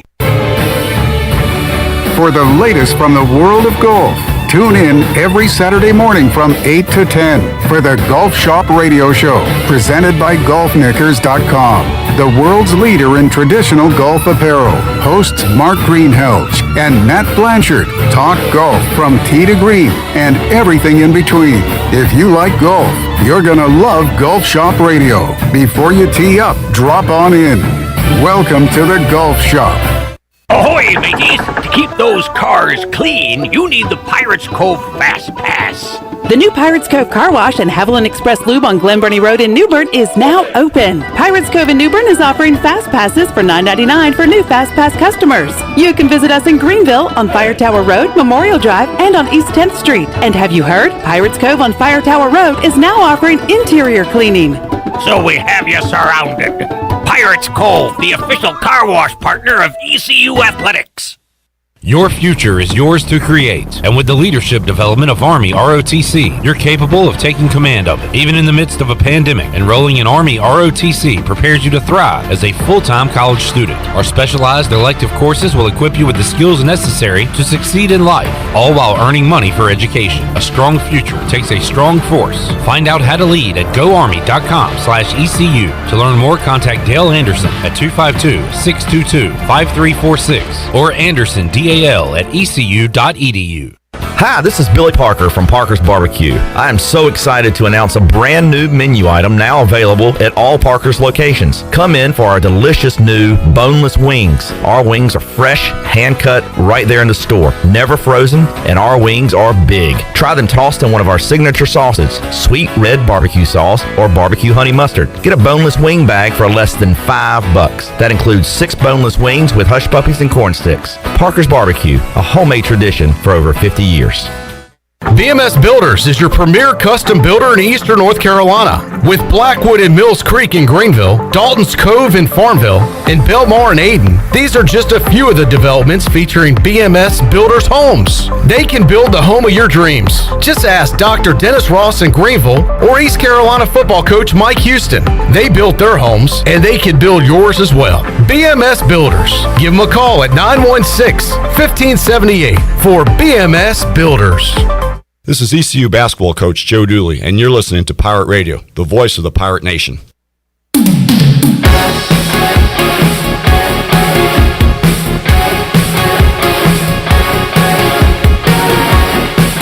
You're listening to Hour 3 of Pirate Radio Live. This hour of PRL is brought to you by Bud Light, reminding pirate fans to stay in the game and drink responsibly. Bud Light, the official beer of the ECU Pirates, and proudly distributed by Carolina Eagle Distributing since 1989. Now, back to the show. Welcome back. Thinking of remodeling your home or business? AG Home Solutions has been serving the remodeling needs for Eastern North Carolinians since 2017. The company specializes in additions, kitchen and bath remodels, historic preservation, commercial upfitting, and new construction. AG Home Solutions offers a full-service design center and showroom staffed with a knowledgeable sales and design consultant ready to help with any remodeling project. Visit aghomesolutions.com to get started today. And congratulations to Susan Deans of Greenville, picked up a $40 gift card courtesy of Familia. Get your sports weekend started at Familia every Thursday. Familia has $2 drafts all day. You can stop by with your friends and family for some New York-style pizza and have an ice-cold $2 draft. Familia is on Fire Tower Road near Pitt Community College and online at familianc.com. Now let's head back in to Pirate Radio Live. Here's your host, Clip Brock. Alrighty, back with the Hour 3 of Pirate Radio Live here on a Thursday. Clip Brock, Troy D, David Glenn. You know, the one thing I didn't check, I never heard from Chandler Rome as far as what he thought about the whole Bears fiasco. Real quick, Troy, Bo Batts, great friend of the station. Oh, yeah, Bobo, as I like to call him. Speaking of which, says, thanks for having David on. Can Jim Rome and bring back the David Glenn show? I wonder what Jim Rome would have to say to Bo Batts about that. Bo Batts. Softball Shirley. More like softball Bo Batts. Hilarious. That's pretty good. Bringing back David Glenn on Pirate Radio. Phenomenal. We're kind of doing it 1 hour at a time here. Stranger things have happened. But thanks for tuning in, Bo. DG, you're on with Rome. Can you call in to the Rome show so we can have you back on here? DG wants my time slot. Hilarious.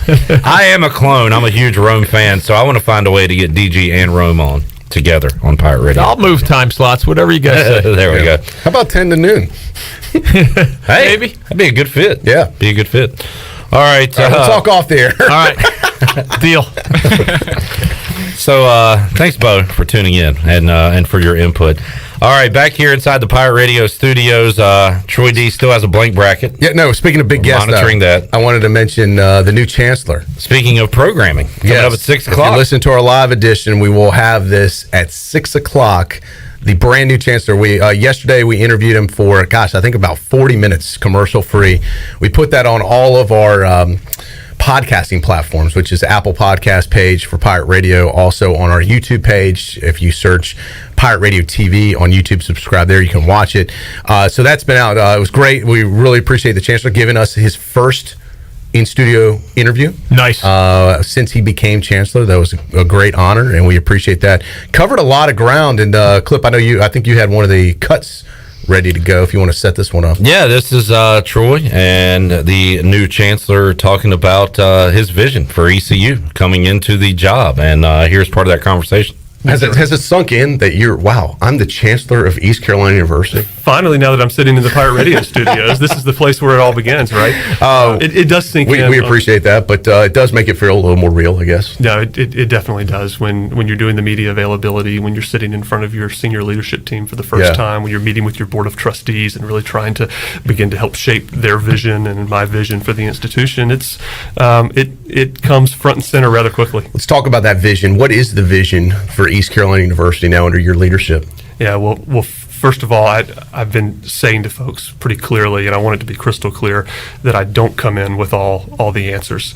I recognize the importance of how this community and how the students and the faculty and the staff and members of the local area have an invested interest in ECU. So I want to spend a significant amount of time being out and about on their turf, listening and learning from them about what they think is critical for the future of the university. And so as I think about vision, I start with that mindset, knowing that it can be most effective if it's framed for me through the lenses and the voices of the people who live it and breathe it every day. So you're going to see me out a lot trying to gather perspectives on that.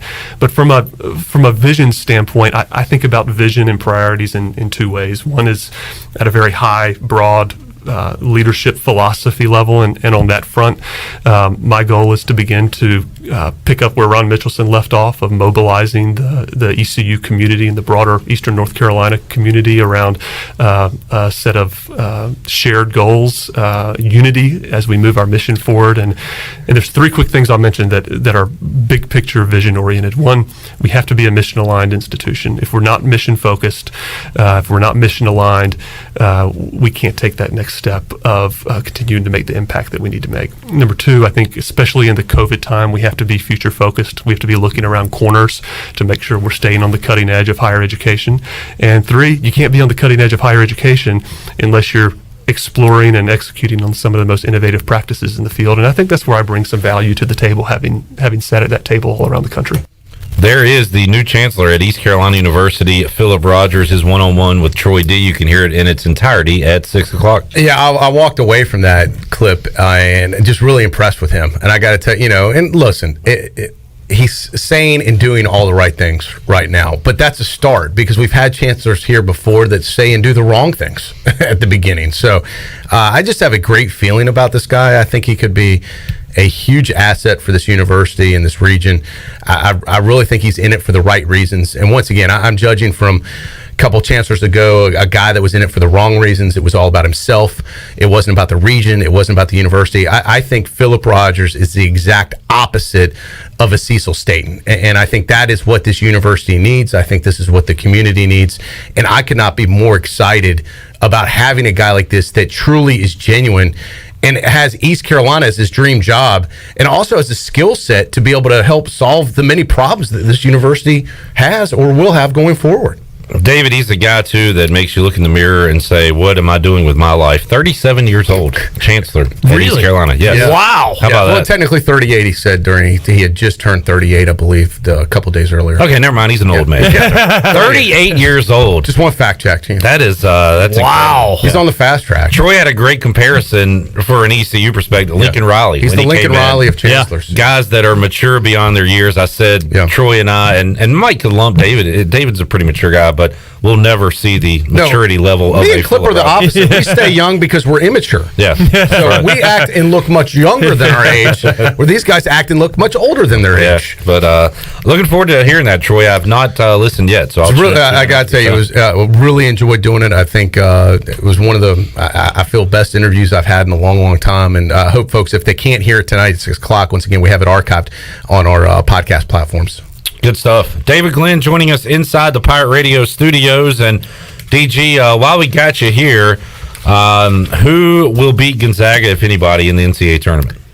Well, somebody probably will, but... Why is that? Because odds are a team will not go undefeated and win it all because that hasn't happened in so long? As strange as this might sound, I would not take Gonzaga versus the field if that was my choice, because no matter how much you like a single team, that is almost never a good idea. It would be like taking the best golfer against the entire field at the Masters or something. I actually have Gonzaga to win my bracket. So you're not taking your own advice. My bottom line answer is I don't think anybody's going to beat the Zags. I do think, aside from the COVID angles, I think the Gonzaga story is the most fascinating part of this tournament by far. Again, aside from everybody being in Indianapolis and referees already being sent home and the possibility for buys and canceled games, etc., because the Zags have been around for a long time, even before Mark Few was their head coach in this national spotlight. And a lot of people forget, Mark Few took over the Zags right around the turn of the century. For his first 15 years, they did make 15 NCAA tournaments, but they never made it past the Sweet 16. So they would dominate their league, first place almost every year, of course make the big bracket, win a couple usually, but they never made it any further than the Sweet 16 for his first 15 years there. Well, more recently, it's easy to remember them for me as the runner-up to the Tar Heels in 2017. Yeah. I believe that the two best teams Mark Few has ever had at Gonzaga were that team, which came darn close to winning it all, and this team, where there are 3 All-Americans. You guys asked earlier about the down year for the ACC. I'm a voter for the U.S. Basketball Writers Association and have been for a long, long time. I think I only had one ACC guy, maybe 2. Moses Wright of Georgia Tech I put on my All-America ballot, and Sam Hauser of UVA I had on there. There are a lot of years I've got like 7 ACC names on my ballot, right? So you might not even be first team All-ACC, but I'm still naming you on my All-American ballot. This year, Gonzaga alone has 3 All-Americans. So 3 of the top 15 players in America are on the same team. And Jalen Suggs, the point guard, is an NBA guy. Drew Timme would be the best player on most college teams. He's a 6'11 dude. And Corey Kispert was actually the conference player of the year, and he's a senior. So they've got it on the wing and the post and at point, and I think they've been there, done that. But there's still a lot of doubters that think they're just the little program that dominates the West Coast Conference. And this is what I was going to ask you. The thing I love about the NCAA tournament, and really college baseball too, is the little guy can rise up and win it all. And we've seen that. We've seen it in basketball. We've seen it in college baseball. Is Gonzaga still considered the little guy, though? I mean, are they? Is that fair? Are they really the little guy? Look at their non-conference schedule and the way they beat the powerhouses. This year especially. You can't call them a little guy. Incredible. Like, they're really not the little darling anymore. They're the powerhouse. What's interesting is you're right. In terms of who's a little guy, you can't say that when we make a list of the schools that have the most consecutive NCAA tournaments made, obviously Duke just fell off that list, but Gonzaga is also on that short list. And I got to imagine their budget's pretty large for basketball. Absolutely. And by that standard, you can't call them anything close to a Cinderella anymore. Yeah. However you view the Zags, you still have a couple things in play. One, we haven't had an undefeated national champion since Indiana in 1976. I was a little kid when that happened. So that's a truly multi-generational rarity if they manage to pull it off. And we have not had somebody outside, however you want to. I know a lot of ECU fans don't like the phrase Power 5 or Power 6 or whatever. We have not. What have we had in my career? We've had a UNLV come from outside the system, so to speak. And that was 30 years ago, roughly. Yeah. Right? So those are 2 You wouldn't count the Big East, since they're not a Power 5 in football. That's not a... They're not little guys in the world of basketball. I've Villanova always, counts as a... And UConn, et cetera. I've always viewed it more as the 6 in basketball and the 5 in football. Yeah. And by that definition, we've gone a long time without an outsider winning it all. And I remember those UNLV teams, right? Head-to-head against Duke a couple of times, famously in the early 90s. And they were that good. And they did kind of break down that wall. And I think the Zags will do it this year. That's it all. You know, I only have one bracket, but to me, they're that good. And I think Illinois is really good. I think some others are really good. But if my life depended on it, I would take the Zags. Troy, to your point about baseball and basketball allows the little guy to have a say in it. I saw somebody put that if this was run like college football, you'd congratulate Gonzaga on their undefeated season and then send them to a bowl game. Sure. And then let the other guys guys to go to the NIT. Then the other guys play for the championship. Yeah, exactly. I mean, Yeah. and that's the problem. In this, it's settled on the court. In baseball, it's settled on the field. College football is the only one that's settled in a boardroom. You're right, and as long as we're stuck at 4, that's the way it's going to be for the Cincinnati examples and others. In this day and age, especially where they're looking for programming and content, how they just don't expand. And maybe the COVID is the thing that was the tipping point, because these bowls got kind of blown up last year. I'll tell you what, a lot of people forget the reason we have a college football playoff.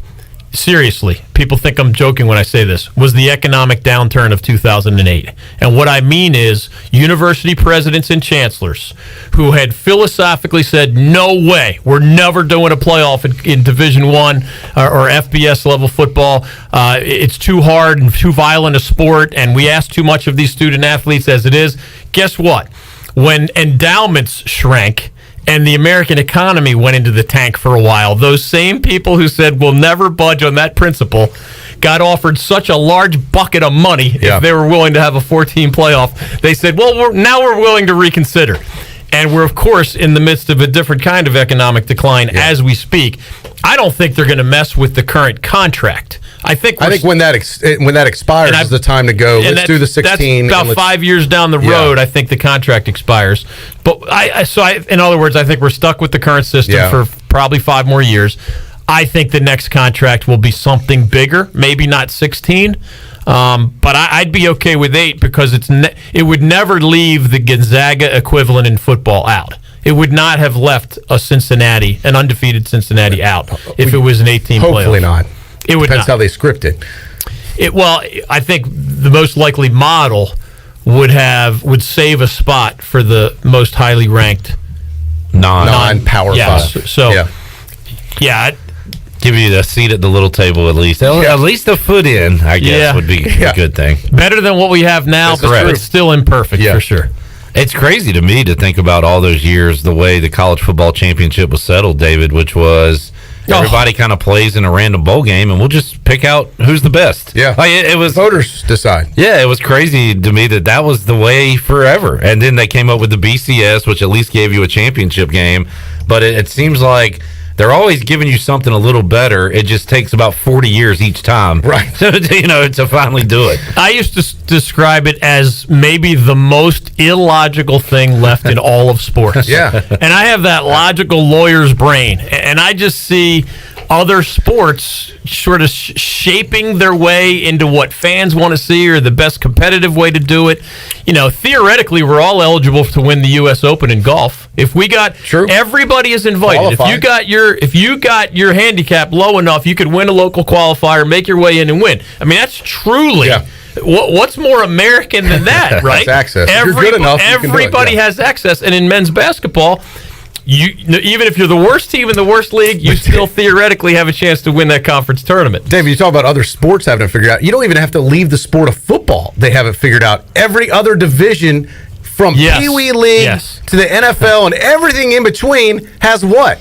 A playoff format. Smoke was coming out my ears for decades. Every other league, from 5-year-olds to up to whatever, 35-year-olds or Tom Brady, 45-year-olds, they have playoffs in football. This college football and not other college divisions have it. Only Division I football. I used to say there are middle school cricket leagues in Bangladesh that determine their champion by having a playoff style bracket at the end of the school year. Right? I mean, and yet one level of one sport. Yeah. When Tyler played with the Winterville Colts, with Winterville Parks and Rec, guess what they had he made it to the championship game because they had a playoff. Wouldn't he have rather been in the Parker's Barbecue Bowl against the Winterville Titans, Troy Day? Instead of the playoffs? You should have Allen Iverson's playoff rant ready to go anytime a college football playoff. It's so frustrating, comes though. up. It's such common sense. It is. It's like, what's wrong with these people? It's painful. Well, we've got the best playoffs coming up this week right here on Pirate Radio. The NCAA tournament. Nice segue clip. Playoffs. Can we get a little music, Shirley Brock? Wow. That was a Jim Mora playoffs. Shirley Rose. That was not the Allen Iverson playoffs. Shirley Brock. Shirley and I have an announcement to make. Playoffs? Playoffs? You kidding me? Playoffs? I don't think There's Shirley the Mora. I don't think Shirley would take your name. She's pretty independent. Yeah, I'm not taking anybody's name. I got my own. All right, as I was saying, Clip Rose. Coming up, 6 o'clock, after the show on Thursday, we'll have first four coverage. Don't poo-poo the first four. I looked at a couple of these blue bloods that are in this thing. Well, you got Michigan State, UCLA. Yeah, I was like, the first four. I like Drake, Wichita State. App State's going to be involved, DG. Sure. So, we got that coming up Thursday night. And then Friday, starting at noon, wall-to-wall coverage of the NCAA tournament right here on Pirate Radio. I am someone that normally poo-poos the first four games. I will not poo-poo the first four games this season. Good to hear. These are worthy games of listening to here on Pirate Radio or watching. And you know what? We didn't have the first four last year. I will not degrade the first four ever again. Respect. Respect the first four. But get that hashtag trending. I like Drake, though. Could it be God's plan? Oh, God. Here we go. So are you going to have Drake knocking off USC? Is that the only Drake song you know? I know a bunch of Drake He songs. heard that line somewhere. He liked it, so he's going to roll with it. I don't know all the titles to them, but I know Call Me on My Cell Phone is a great one. But I don't know all the... Call Me on My Cell Phone? Call Me on My Phone or whatever. What is it? Call Me on My Cell Phone. I think it's called Telephone. I don't know. Hold on. Let me look it You're up. as bad as I know all the songs. wait, I just don't know the names. As bad as you Call Me are. on My Cell Phone. Isn't that Oh, my it? gosh. Okay, hold on. I'm not That was big. That was big a few years ago, Shirley. Oh, my goodness. Call me on my cell phone. Oh, my goodness.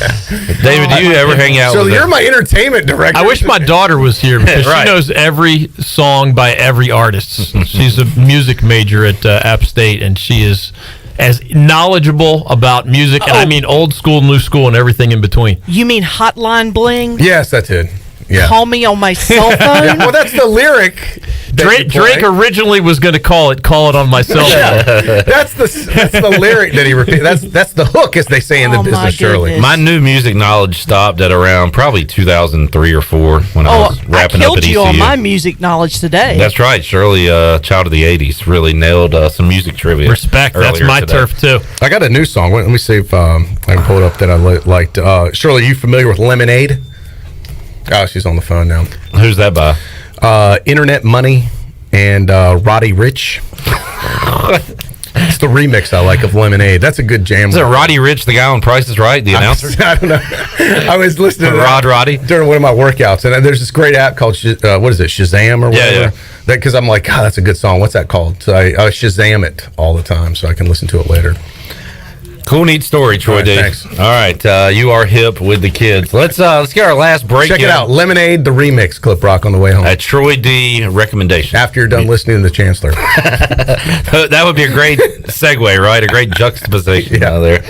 Shirley, let's get a break in. We'll come back. We'll wrap it up with DG on this Wednesday edition of Pirate Radio Live. When we come back from break, I will answer Troy's questions. I apologize. I was on the phone, but I do know my fair share of Drake songs. Somebody called Shirley on the telephone. We believe in you. Was it Drake? It could have been Drake. It was no. I got a ring on the hotline. What is it? Hotline bling? Yeah, I got a ring on the hotline bling. Oh dear. Yeah. We're back with you after this.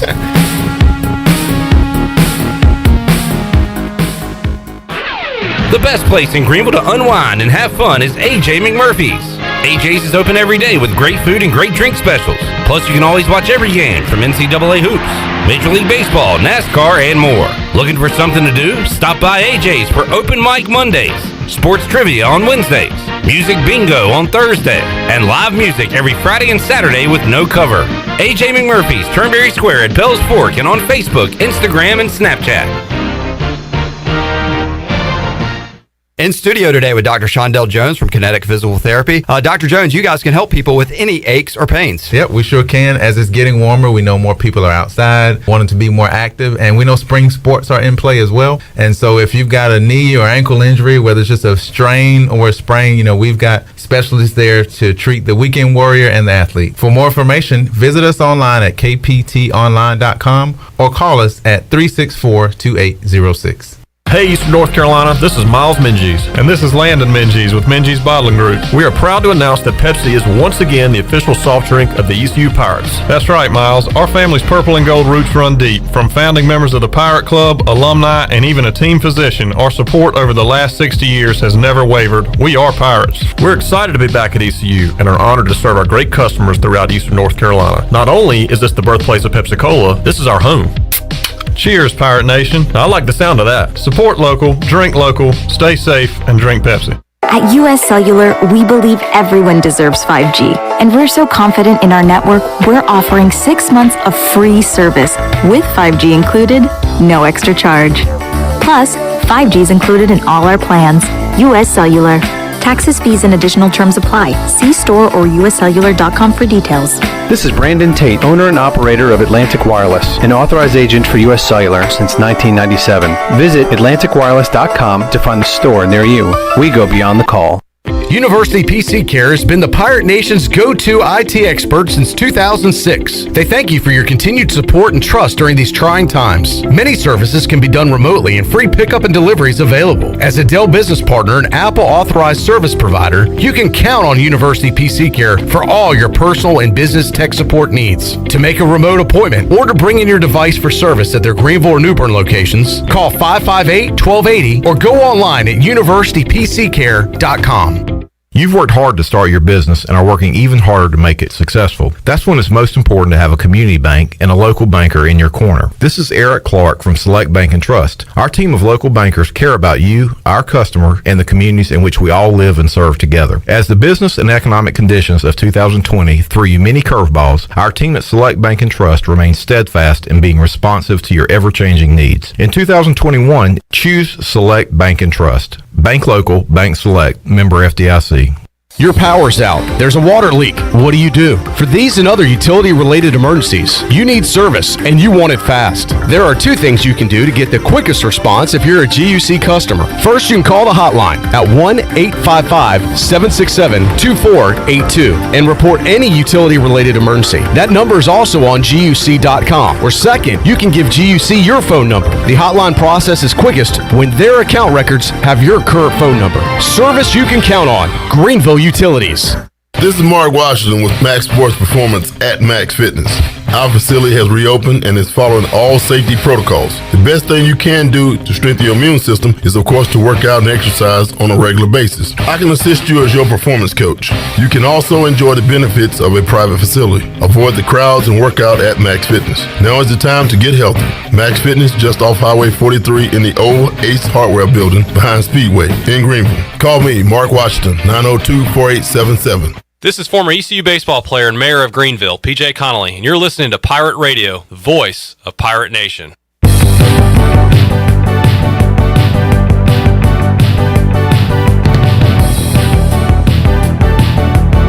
You're listening to Hour 3 of Pirate Radio Live. This hour of PRL is brought to you by Bud Light, reminding Pirate fans to stay in the game and drink responsibly.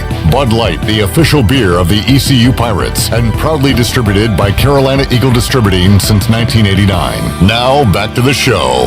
Welcome back. Taking a quick look at your stock market report. The Dow was up 189 points at 33,015. The NASDAQ was ahead 53 at 13,525. And the S&P was also up 11 points at 3,974. That's your Wells Fargo Advisors financial report. For a personal look into investing, call Wells Fargo Advisors today at 756-6900 in Greenville. Wells Fargo Advisors, LLC, member SIPC. Now let's head back in to Pirate Radio Live. Here's your host, Clip Broad. All righty, thank you, Shirley Rhodes. Some Panthers news, Chandler. They just got a good player that used to torture ECU at times when he was a Temple linebacker, Hassan Reddick of the Cardinals, joining the Carolina Panthers. There's some positivity as we wrap up the show today for you Panthers fans. Troy D, did you ask the DG question? You ask him every time. DG, what are you doing now? Where have you been? Where are you? What's going on? I am teaching at UNC Wilmington, a sports media class, so I'm really enjoying higher education. I'm still doing projects for The Athletic, great website nationally and internationally, sometimes with an ACC flavor. I'm still associated with ACCsports.com. And I'm doing some non-sports stuff that I had to leave kind of on the back burner for quite a while, and I've just enjoyed the variety, even as the pandemic limited some of those things. Viva variety. Good stuff. Thanks for hanging out with us today. Great to see you guys, man. as always. Thanks for the coming invitation. to the studio. We'll have to do this again. Taking my son before the end of the semester. And his girlfriend out for a nice ECU-style dinner right after hanging out with you boys for an hour. Sounds great. Troy D, we'll see you again on the show on Monday. Yeah. I'm lingering tomorrow. I may want to hear Bryce outdoors. I may have to pop in with you. I miss Bryce. So Bryce Williams will be here hour 3 tomorrow. Yeah. So I enjoyed listening today too. I was tooling around doing errands for my son. Thank you for tuning in. Listening to Pirate Radio. Enjoyed it. Appreciate that. All right, well, Troy, we may see you tomorrow then. Yeah, fill out your bracket so Shirley doesn't. I know. I'm going to fill it out. I'll have it ready tomorrow, and no matter what, I will see you Monday. You do have your name on it. You just have nothing else written down yet. Well, I'm waiting to see what happens. Okay. Getting last-minute tidbits for tonight. I bet. Research. Yes.